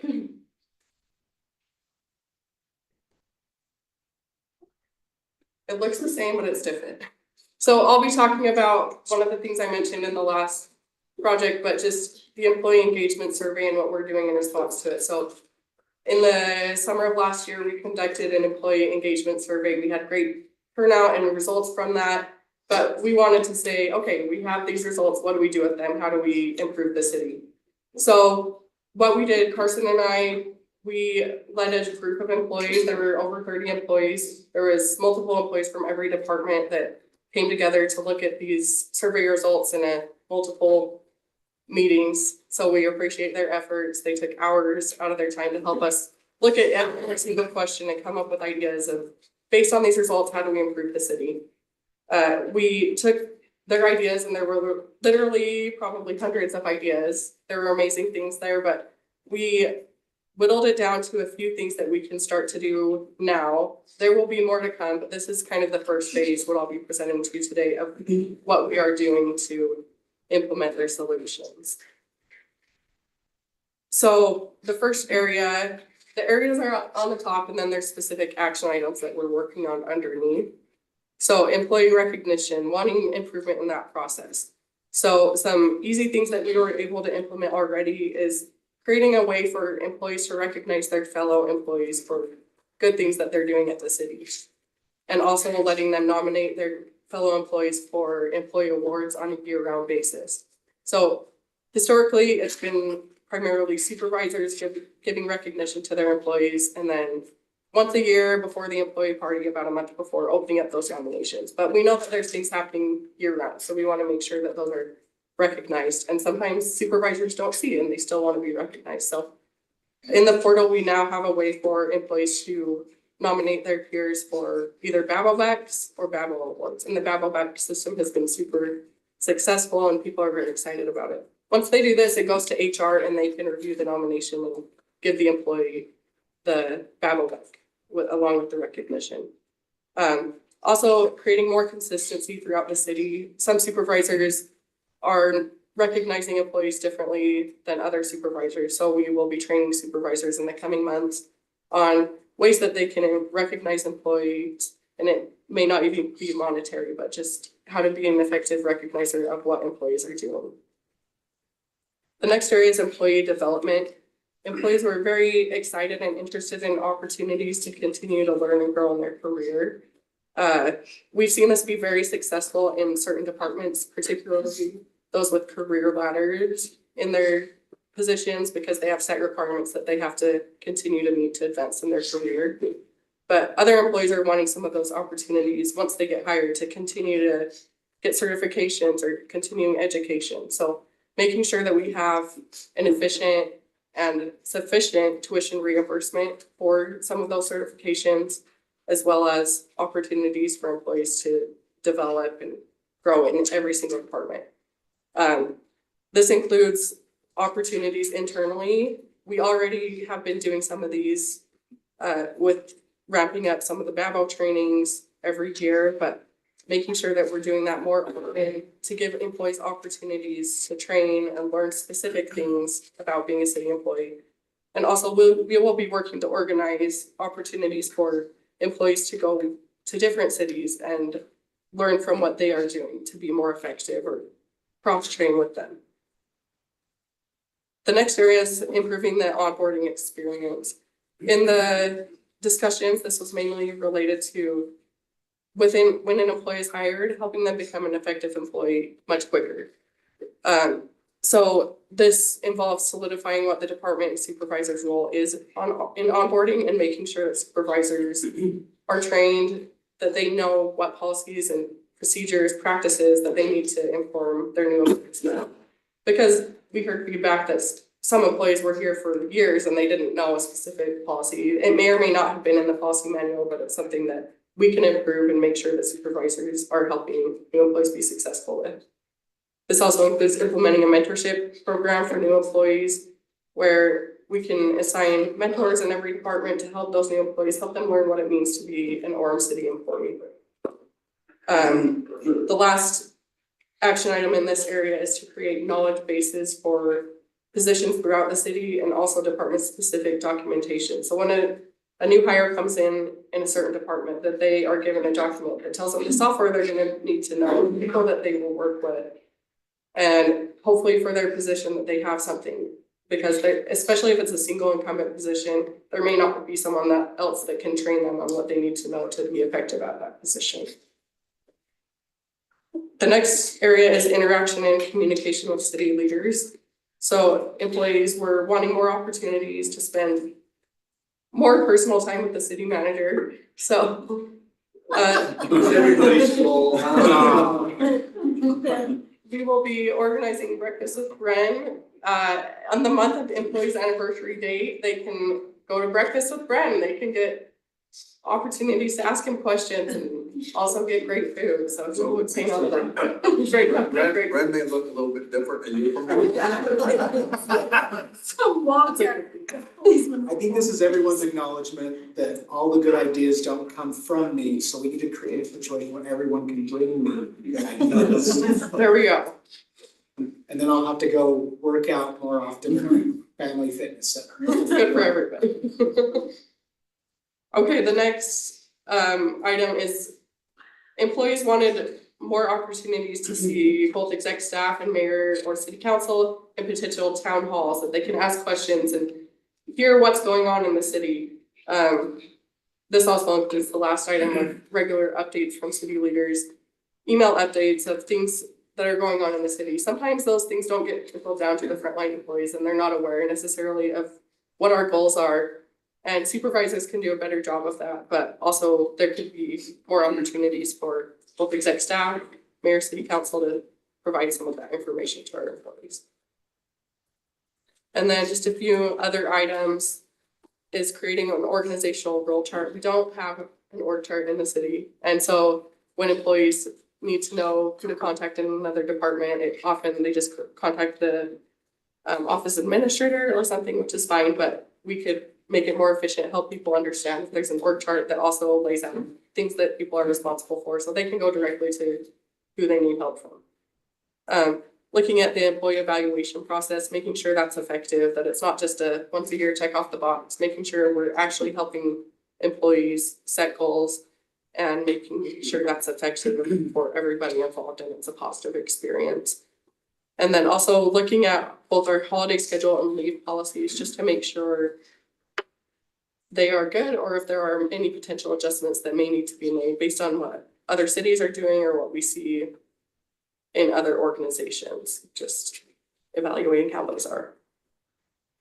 And again, this is just what we are starting with. As I said, there are hundreds of ideas to implement, but these are some of the things that we took away that these are feasible and these were top priorities for those participants who helped us review the survey results. So these are things that we will be starting with, but there will be more to come.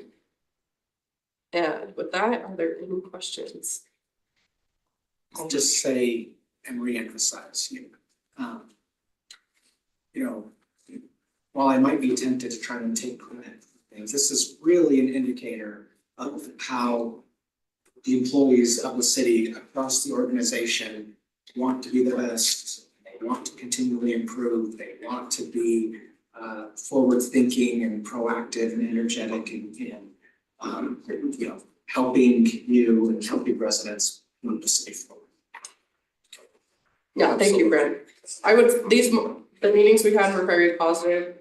There was a lot to build on that they appreciated about the city as city leaders, how things are going, but there's always room for improvement. So these are just some of the ideas.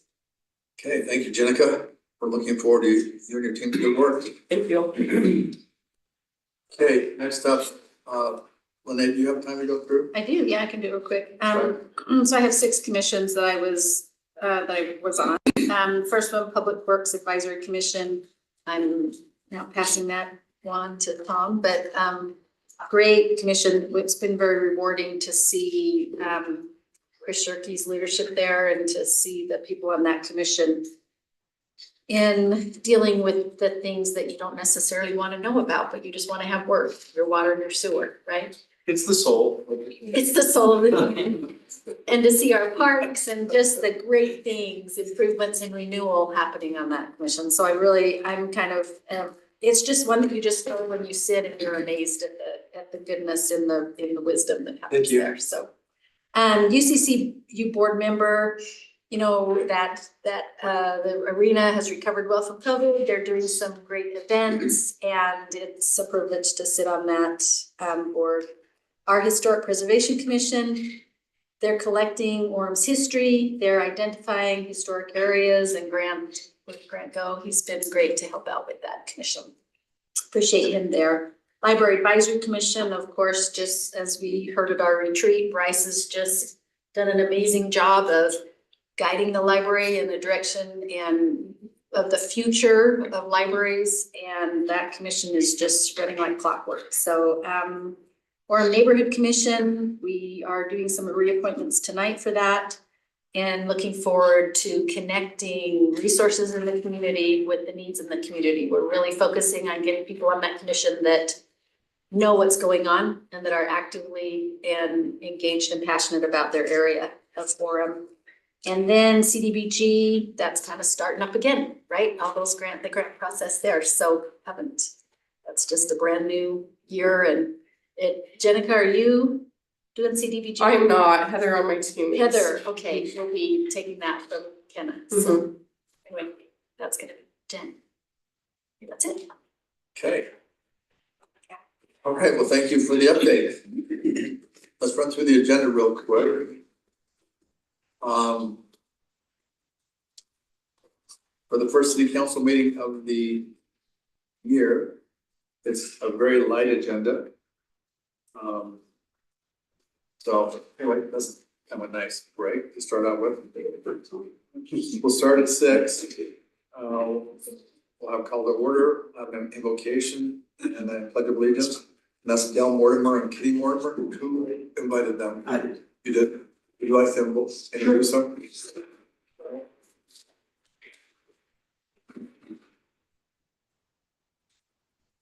Okay, and then we'll have an item that's not on your agenda. It's the National Law Enforcement Day, Law Enforcement Appreciation Day. So I'll just make a statement on that. And then we've got item 6.1, presentation on the city council area of focus, based on our retreat that we just had. And Brent and I, to some extent, will be talking about what we came up with and where we're going. Highlight and summary of our successful retreat. And then we've got item 6.3, Utah League of Cities and Towns. You can show us their legislative priorities for the cities. And we've got something a little bit unusual. And I'm changing these around, but item 6.2 will be 6.4. And that's going to be meeting with our Utah state senators and representatives. And because the time is short and they're going to be going to session and we need to have that meeting and we have a light agenda, we decided to put that in this meeting. I'm not sure how long we'll go. I would expect less than a half hour. There'll just be a chance for USC council members to ask them questions you have and talk about priorities and talk about what they're doing and how we work together. And we did that 2 years ago, that I really, when I was first elected, so. I love that. Yes, along those lines, just to be clear, that's intended to be a discussion, not those reps like presenting per se, although I'm sure they could share what are priorities for them, but it is intended for you to be able to ask them questions. They may have already expressed some of your hopes for specific. Mayor, I didn't know if you'd like to mention from the podium, the dais, that Doyle Buckwater, a former city manager, passed away, right? Wasn't Doyle Buckwater someone help me who knows long-term Orem history? I just read his obituary. I thought he was the Orem city manager, but it goes back in time. I mean, if we're gonna do that, we might wanna do it next time. Okay, just so we don't have more information. I thought somebody here might know more. I just know him as a professor, so I didn't. Okay, thanks. I'm happy to have it next time, but you know, that's who we want to mention. Yeah, maybe do a little bit of research on that meeting. Would you mind forwarding me those? Obituary, yeah. Just so you know, he was on the Blue Ribbon Commission that was referenced at our last retreat. Remember when you brought that up? He was the leader of that Blue Ribbon Commission that investigated the different forms of government. Okay. Yeah. So yeah, we'd be happy to bring back something to recognize him and his service to Orem in the next. Then we have item 7, personal appearances, and we might have to massage that around exactly where that goes. It hopefully will just go in this order, but depending on the time frame of some of these presentations. And then we get into the easy parts. We got the consent items, approval of meeting minutes for December 5th through the 12th. Or no, the 5th, 12th, and 29th. And then appointments for the Orem neighborhood commissions. Those individuals will be appointed for that. So mine are all reappointments, so I don't need to say anything. Okay. Eric Allen is replacing Skip Reporter who passed away. Pam Ogden. And Pam Ogden. Pam, the Okay, so does anyone want to say anything about any of these folks, or we good? Okay. So we'll have appointments to the Recreation Advisory Commission, we'll have appointments to the Beautification Advisory Commission. And that'll all be consent items. And so then we've got scheduled items, resolution, the Utah Lake Authority appointment. And Steve will present on that, and when they will start to serve on that, replacing Terry. And last, we've got, well, that's not even something, that's just for our information, the monthly financial statement. And then city information, city manager information items, and we'll adjourn to a closed session, and we're still doing that, right? I think so. Right? I think so. Okay, because you had some things. I gave Steve a list of items. Okay, all right, sounds good. So we'll adjourn. minutes to prepare. Okay. So we'll adjourn to a closed session after that. So let's go ahead and adjourn this meeting and go to our city council. Go ahead. I'll defer to the-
Yeah, it'll show up right here. See, Marcia's already on.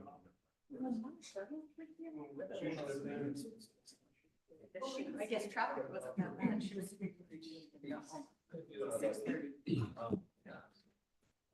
Test, test, test.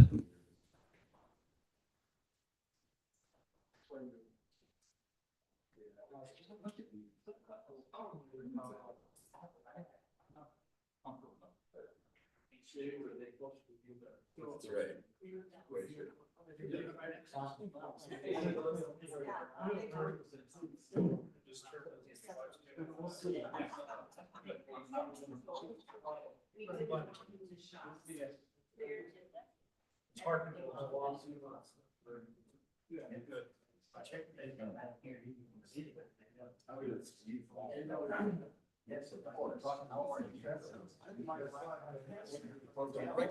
Yeah, you know, I got Pepsi got that place.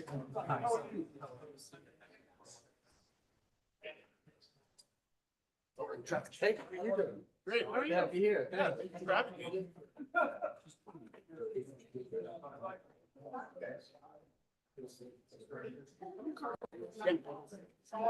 Nice to meet you. I am not, I'm the policy director, and past week, cast out.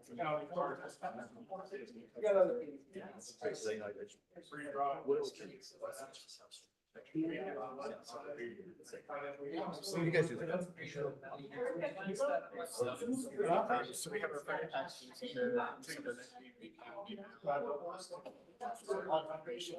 Started, we tried a podcast a few years ago.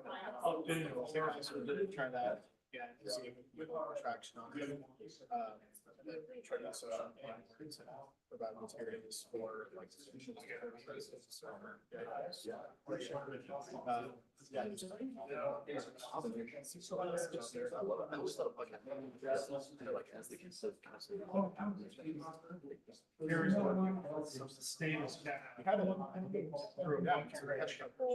We did, it started pretty well, and preparation. Yeah, just. Yeah. Awesome, nice to meet you. Hey, you as well.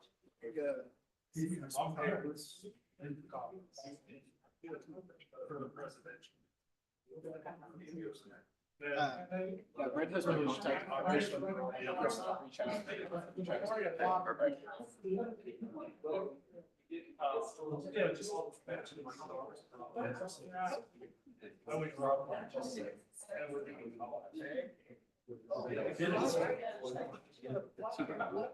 Two years ago.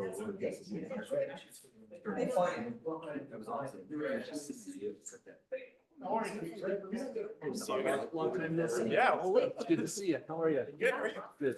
Thanks for being here. Yeah, thank you for having me. It's always on. How are you?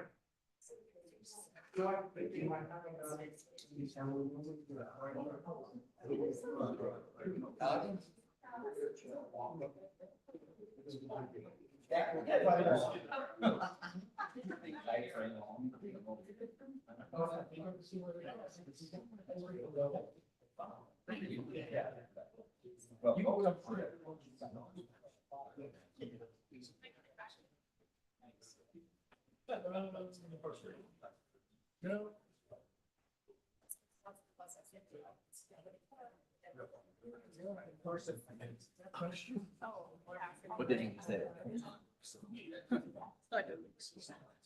Understand this in the future. We're neighbors. We're sitting next to each other. Yeah.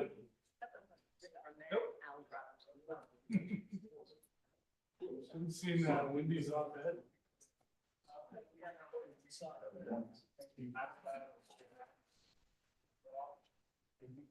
We're not bad, sir. Trying. Still. He's tied to that boat scrap. But, we're not.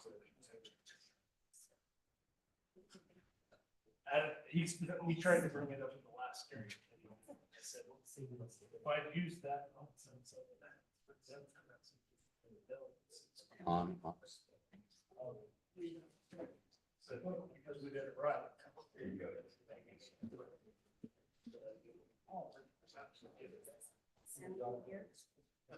Learn to how to turn. We're just waiting for a minute to bring our flag back from the inauguration event the other night. So we'll just be a sec.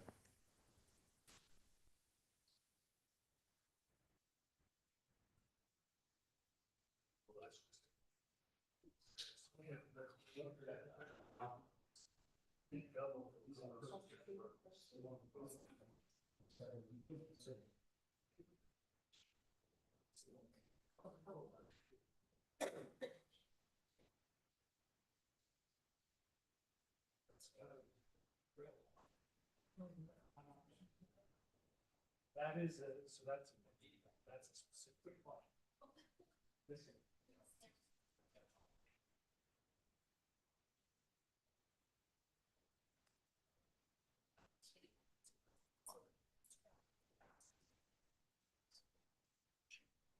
They doubled the number of people they had on there.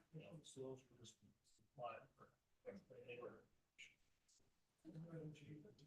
Double duty.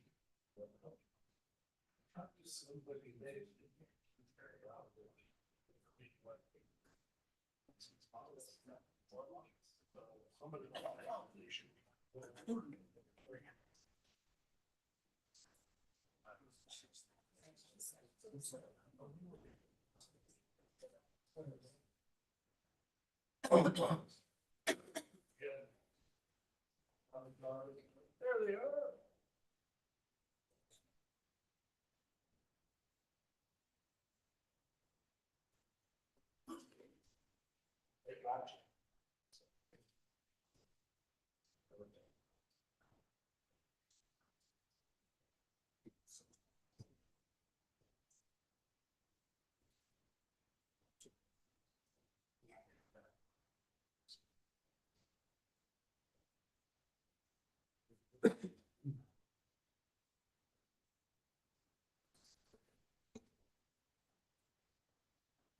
All right, welcome. We'd like to call this regular session of the City Council to order. We'll start out with an invocation from Doyle Mortimer and a pledge of allegiance from Kitty Mortimer. And Tom, if you'd like to introduce your friends. These are neighbors and friends of mine. Doyle's a former member of the House of Representatives and a church leader in our area, and Kitty's just a wonderful human. So there you have it.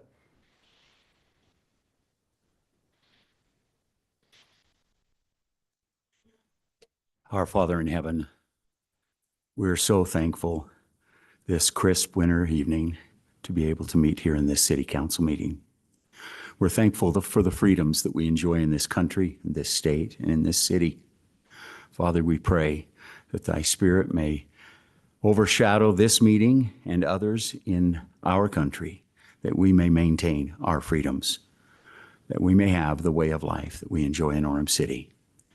We ask thee to bless each and every member of this council and the mayor and others who lead us, that they may make wise decisions on behalf of us.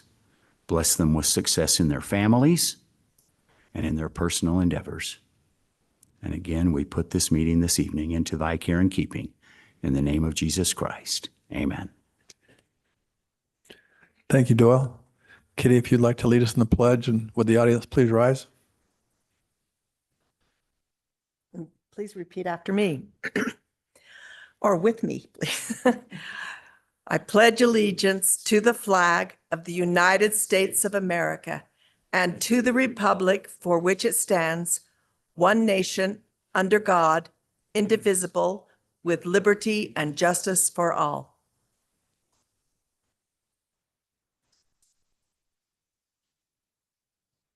Thank you. Next, we'll move to item 6.0. I'd just like to make a statement because today is National Law Enforcement Appreciation Day. Each year, we call our city's citizens to join us in support and appreciation of our local law enforcement professionals. We deeply appreciate our city law enforcement employees and want them to know they have our full support as they carry out their duties to serve and protect our community. In light of the recent negativity directed towards law enforcement nationally, there is a need to show law enforcement officers that we and our citizens recognize the difficult and sometimes impossible career they have chosen for the greater good of us all. Orem is often recognized nationally as one of the safest cities in the country, and that reflects our remarkable law enforcement employees. Thank you for all you do to keep Orem's city safe and secure. Thank you.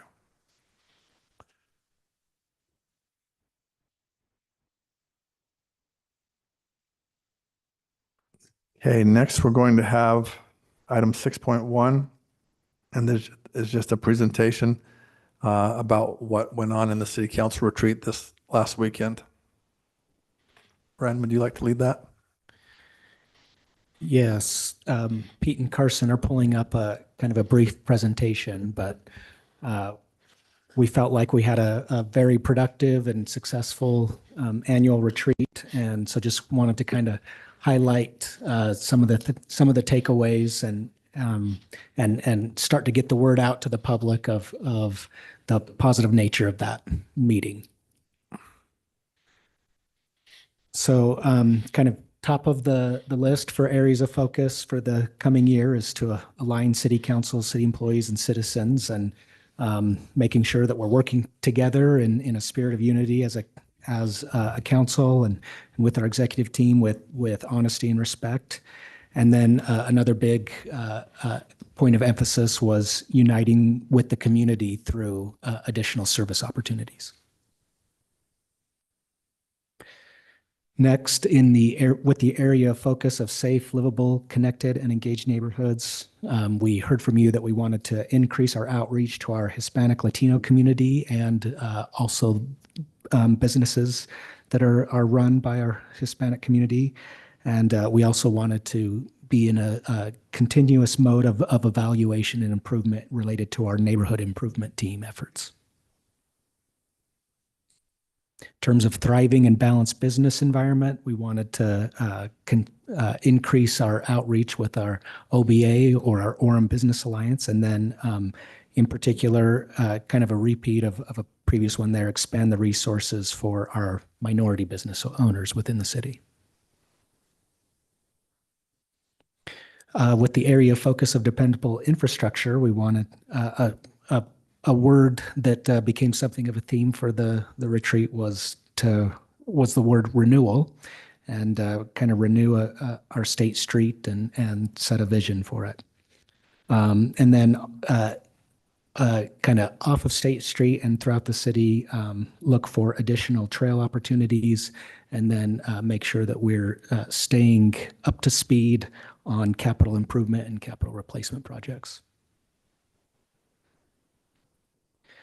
With community focus and effective government, we wanted to make sure and strengthen our relationships with community partners and have meetings, for example, with our surrounding cities, and then also emphasize, as we heard in the work session, emphasize our Orem Community Foundation and make sure to work with not-for-profits and in terms of fundraising for historical monuments and the Gold Star Family Monument.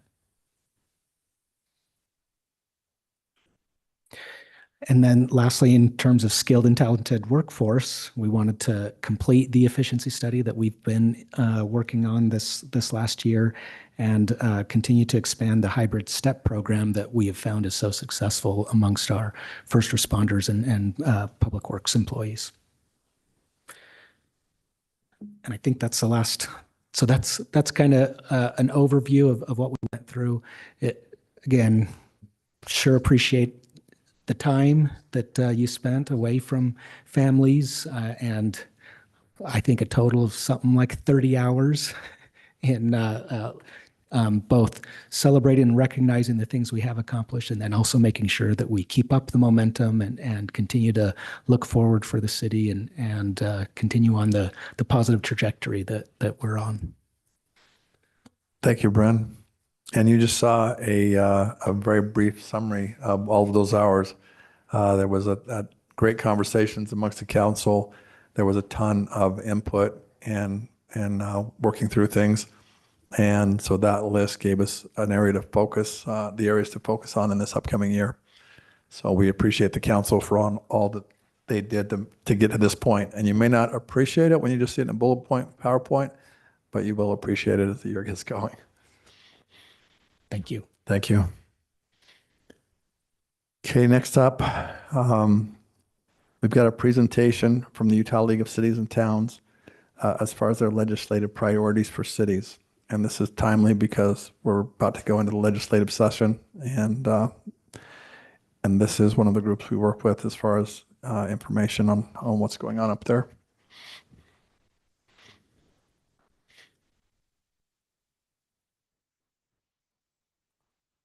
Can you hear me all right?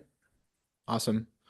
Thank you all for having me. My name is Carson Eilers. I'm the policy director at the Utah League of Cities and Towns. I'm lucky to be able to come down to Family City USA twice now in a few days. So I'm thrilled to be here. I don't have a formal presentation. I'm hoping to just hit some items that we expect to see, kind of give you a little briefing on what we've heard over the past few months and what we expect. So hoping to keep this conversational. If you have any questions, please feel free to interrupt. I want to make sure that if I don't have the answers to your questions, I'll follow up and provide you so you have a solid foundation going into the session next week. So yeah, we're excited. I'll try to keep this brief. I've got myself a timer here, but also Brandon, feel free to cut me off if I'm running too long. I don't want to keep everybody here in a snowstorm. So Just a quick roadmap. I want to first kind of hit some key themes that we're expecting to see. I'll talk a little bit about housing and growth, the Commission on Housing Affordability, some transportation legislation, water conservation, and public safety recruitment and retention. There's already more than 300 bills numbered. So there's a lot of bills out there beyond these things, but these are kind of what we at this point anticipate to be the hot topics for this year. So quickly want to mention for those of you, first, congrats on the election for those of you who just won. Congrats on re-election, Councilmember Lamson. We're excited to have you. The Utah League of Cities and Towns has been around for more than 100 years. We provide training and advocacy for all of Utah's local governments, all 255 municipalities. We pride ourselves on collaboration, respect on outcomes. You'll hear our executive director, Cameron Deal, say that at the beginning of every testimony. We have a 23-member board of directors who provides us direction as staff. And then we have a legislative policy committee. Every city has 3 seats along with an alternate seat.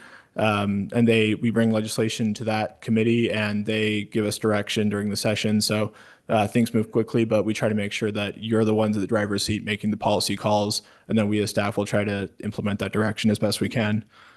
We evaluate all policies under 3 criteria. We first ask, does this bill respect the traditional role of local government? Obviously, in recent years, we've seen more preemption around the country. We've kind of seen that as a trend. So we try to bring that to the forefront. Is this bill respecting what you have run to do? Is this bill respecting your ability to provide for your communities and quality of life? Second, we ask, is this a one-size-fits-all approach, or does it respect that every city is unique? I can tell you in the 6.5 years that I've worked for the league, I've really come to appreciate how unique all of your different challenges and resources are. Every city across the state, whether it's North Logan, whether it's St. George, whether it's Orem, you all have different leadership, you all have different communities, you all have different needs, and we need to make sure that you all have the ability to do what you need for your communities. And then finally, will the bill result in an unfunded or unworkable mandate on cities? We, as league staff, submit fiscal impacts to the Legislative Fiscal Analyst's Office at the Capitol. So for every bill that affects local governments, we don't provide any final say, but we provide recommendations on what we expect costs to be.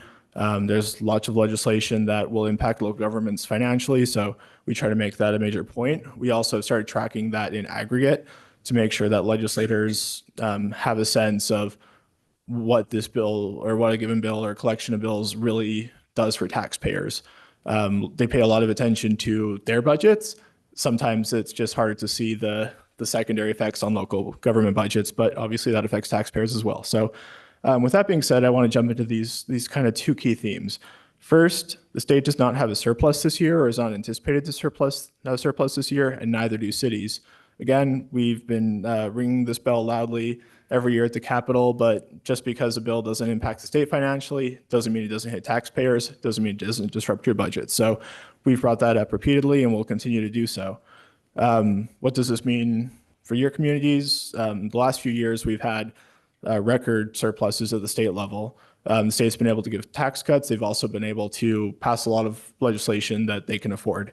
But this also means this year that fiscal notes could carry a bigger weight on bills. They could, some bills could face larger headwinds, but it also means that some legislators could try to push fiscal impacts down on municipalities when the state doesn't have resources. So again, we'll be hitting that message hard. And then the second theme I want to mention is talk to your legislators. There's a lot of legislators who have primary competitors this year. There's a lot of bills. It's going to be kind of fast and furious this session. So make sure your legislators are aware of your issues. Make sure that you're interacting with them regularly throughout the session. Make sure that they understand your needs and how bills impact your communities. Because it's one thing to hear from us. It's a whole other thing to hear from the people that they represent. Are there any questions kind of on that framework before I jump into some of the issues? Great. First, I want to talk about housing and growth, and housing seems to be the all-encompassing issue over the last few years. A couple of years ago, the state created the Unified Economic Opportunity Commission. This commission is chaired by the governor. It's co-chaired by the Senate president and the Speaker of the House. There's a lot of legislators involved. There's a lot of senior cabinet members involved. And this group meets throughout the session to try to recommend legislation to be expedited through the regular legislative session. I bring this up because This group has spent a lot of time talking about housing. This group spent a lot of time talking about transportation.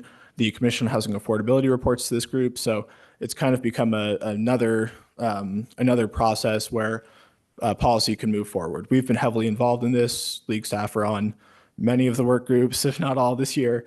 So we try to make sure that we're present through all those meetings and prepared. So to engage, because there's a lot of housing legislation, there's a lot of things that affect local governments. Our board this year adopted 4 key principles. First, how does this proposal preserve the quality of life for current and future residents? This is important as there's sort of a focus on new housing, but how does that affect existing residents? You all, of course, are at the forefront of this, but we want to make sure that state leaders who don't always hear from residents are seeing that side of the coin too. Second, does this proposal allocate the current and future costs to ensure sustainability of infrastructure? Again, sort of a focus on we need to figure out growth, we need to manage growth, but what does that mean for the pipes that are in the ground already? What does that mean to make sure that you have the ability to provide public safety service, to provide water to your current residents? And then, sorry, I have a lot of questions that we ask legislators. Third, will the proposal result in more housing units that are directly affordable to the buyer renter? This has been key as there's been a lot of proposals through this Unified Economic Opportunity Commission that have been really focused on cutting input costs for housing production, but there's not always guarantees that that translates to affordability on the back end for somebody who would be buying a house or renting a house. And so that's an important part of the picture. It's not just saving costs. Yeah, council member. Carson, you mentioned that sometimes it's more effective for us to call legislators than for you. I think in the past you've let our city manager know where there's an issue that you think we should be involved. I trust you'll do that this year as well, particularly if one of our local people are sponsoring the bill. Is that correct? Will you do that for us? Yeah, absolutely. And Brandon has always been fantastic to work with. We have a close relationship, and he's one of the first we'll call when something bad happens. Sorry, Bren. Regardless of whether it's 11 o'clock at night or 6 in the morning. And if something good happens, let us know that so we can call our representatives. Thank you. Yep. It's not all bad up there. Carson and I have exchanged cell numbers, so we'll be texting at all hours. All hours of the day. And Carson, we also have our legislative counsel, Jesse Riddle. He's going to be up there throughout the session, and he'll be very active with leagues of cities and towns. So you want to meet him and work together. He had to leave tonight because he's not feeling well. But anyway, I'd encourage you to work with him. Yeah, absolutely. And I should say, so Jesse Riddle is a voting member on the ULCT group, and then new council member Chris Kilpack here, and then myself. Okay, terrific. Yeah, we look forward to, again, having as much involvement as you'll let us have. And then I just want to hit this last Unified Economic Opportunity Commission principle, and that is, will the proposal result in more home ownership? This has been something we've seen a lot around the state where a lot of new housing units have become rentals, which in some areas is needed, but in other areas it's adding to a rental surplus and not providing the home ownership opportunities that we desperately need in a lot of our communities. So that's been kind of the guiding framework on that broader commission. I mentioned that one of the subgroups there is the Commission on Housing Affordability, and Councilmember McDonald has been a rock star on that for local government, where we spent meetings throughout the summer discussing a lot of these hot button issues. This commission had kind of 2 buckets that they were recommending up to the UEOC. They had the consensus policy items and then the non-consensus policy items. And I think I'm happy to say that most of those consensus policy items really are true consensus. There'll be a couple of tough ones to manage, but many of them are related to funding. Many of them are related to giving local governments more flexibility with their reinvestment set-asides, creating better processes for land use courts so disputes can be settled more quickly and more expeditiously for everybody involved. Modular building code will be a big one, where we're trying to create a statewide building code so that you all have more you have a better understanding of how modular structures can be built, what that process looks like, and there's more predictability for the building community as well. There's a number of non-consensus items which will not be in the official commission bill or any UEOC endorsement bill, but those topics might still appear in other legislation. Those include preemptions like binding general plans, some other zoning preemptions. So we'll be vigilant for those, but just be aware that some of those conversations are still going. I also want to mention, aside from the Commission on Housing Affordability bill, the governor announced his First Homes initiative, which appropriates something in the tune of $150 million for various facets of home ownership, trying to make sure that our next generation can afford to buy homes and enter that bottom rung of the real estate ladder. And then there'll be some policy that's expected to accompany that. There's been a lot of moving pieces and I don't know as of now where that will land, but just be aware that there's been a lot of additional conversations coming from that initiative. You may have seen that former Representative Steve Waldrop was appointed as the housing czar for the governor's office, and he'll be taking point. He's been an excellent fair broker of legislation in the housing space over the last few years when he was a legislator, and he's been very receptive to local concerns and is really trying to, I think, trying to strike a fair balance. So expect a lot to happen on that, but just I don't know any details for you yet. Are there any questions on housing? I know that's a major issue and we're all trying to work through it, but that will continue to be a hot button issue for at least this year, if not the next few years. Yeah, just as far as the housing affordability, we've been talking a lot about that, but the missing piece is the money that it takes to make that happen in real life. And where you're talking about $150 million allocation, that's where, I mean, it would be good to be involved in that conversation. And ideally, if cities could get a piece of that and use it for the changes that they're asking them to make on the zoning side and building out side. Yeah, thank you, Mayor. I think that's an excellent point, and we've brought that up in the, particularly in the Commission on Housing Affordability space, the need for a state infrastructure bank to help help communities bridge like you have a lot of planned units. We have more than 190,000 entitled units across the state, and many of those would be built, cities plan for them, but they would be built if there was infrastructure funding to move that along. So that's a big piece of it, but you're absolutely right. Every time you modify your general plan, every time you have to go and plan something over again, that costs money. And it's really important that that's not solely absorbed by cities. Thank you. Carson, if you don't mind, that number that you said it quickly, but I think it's an important point of emphasis. How many units would be available, but for the needed infrastructure? So we surveyed municipalities. We received more than 80 responses on that. And the number is 190,000. Not all of them are ready to go tomorrow.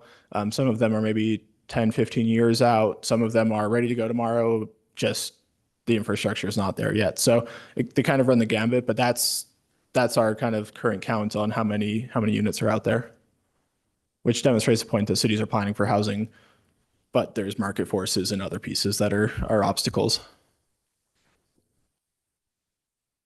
All right, well, another piece of this, of course, is transportation.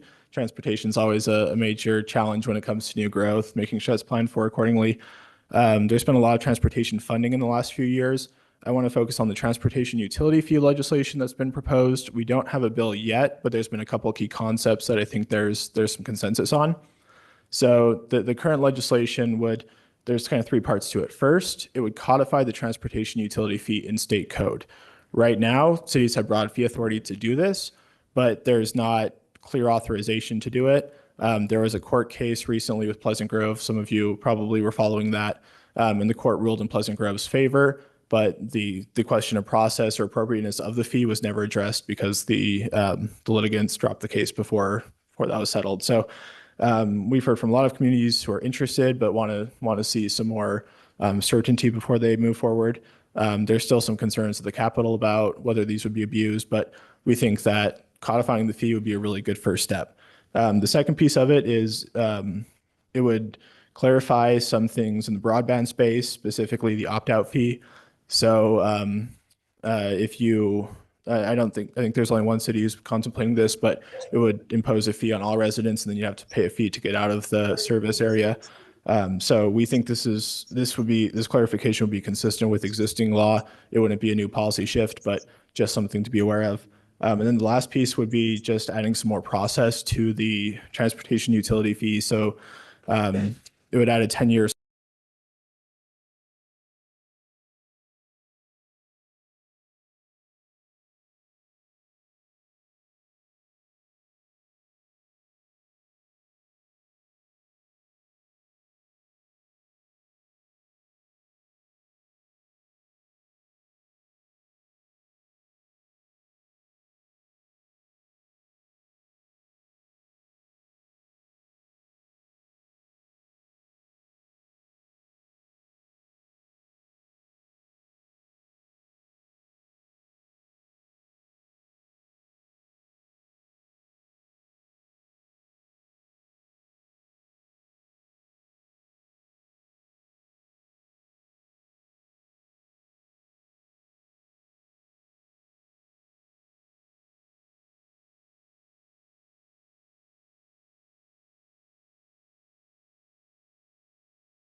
Thank you.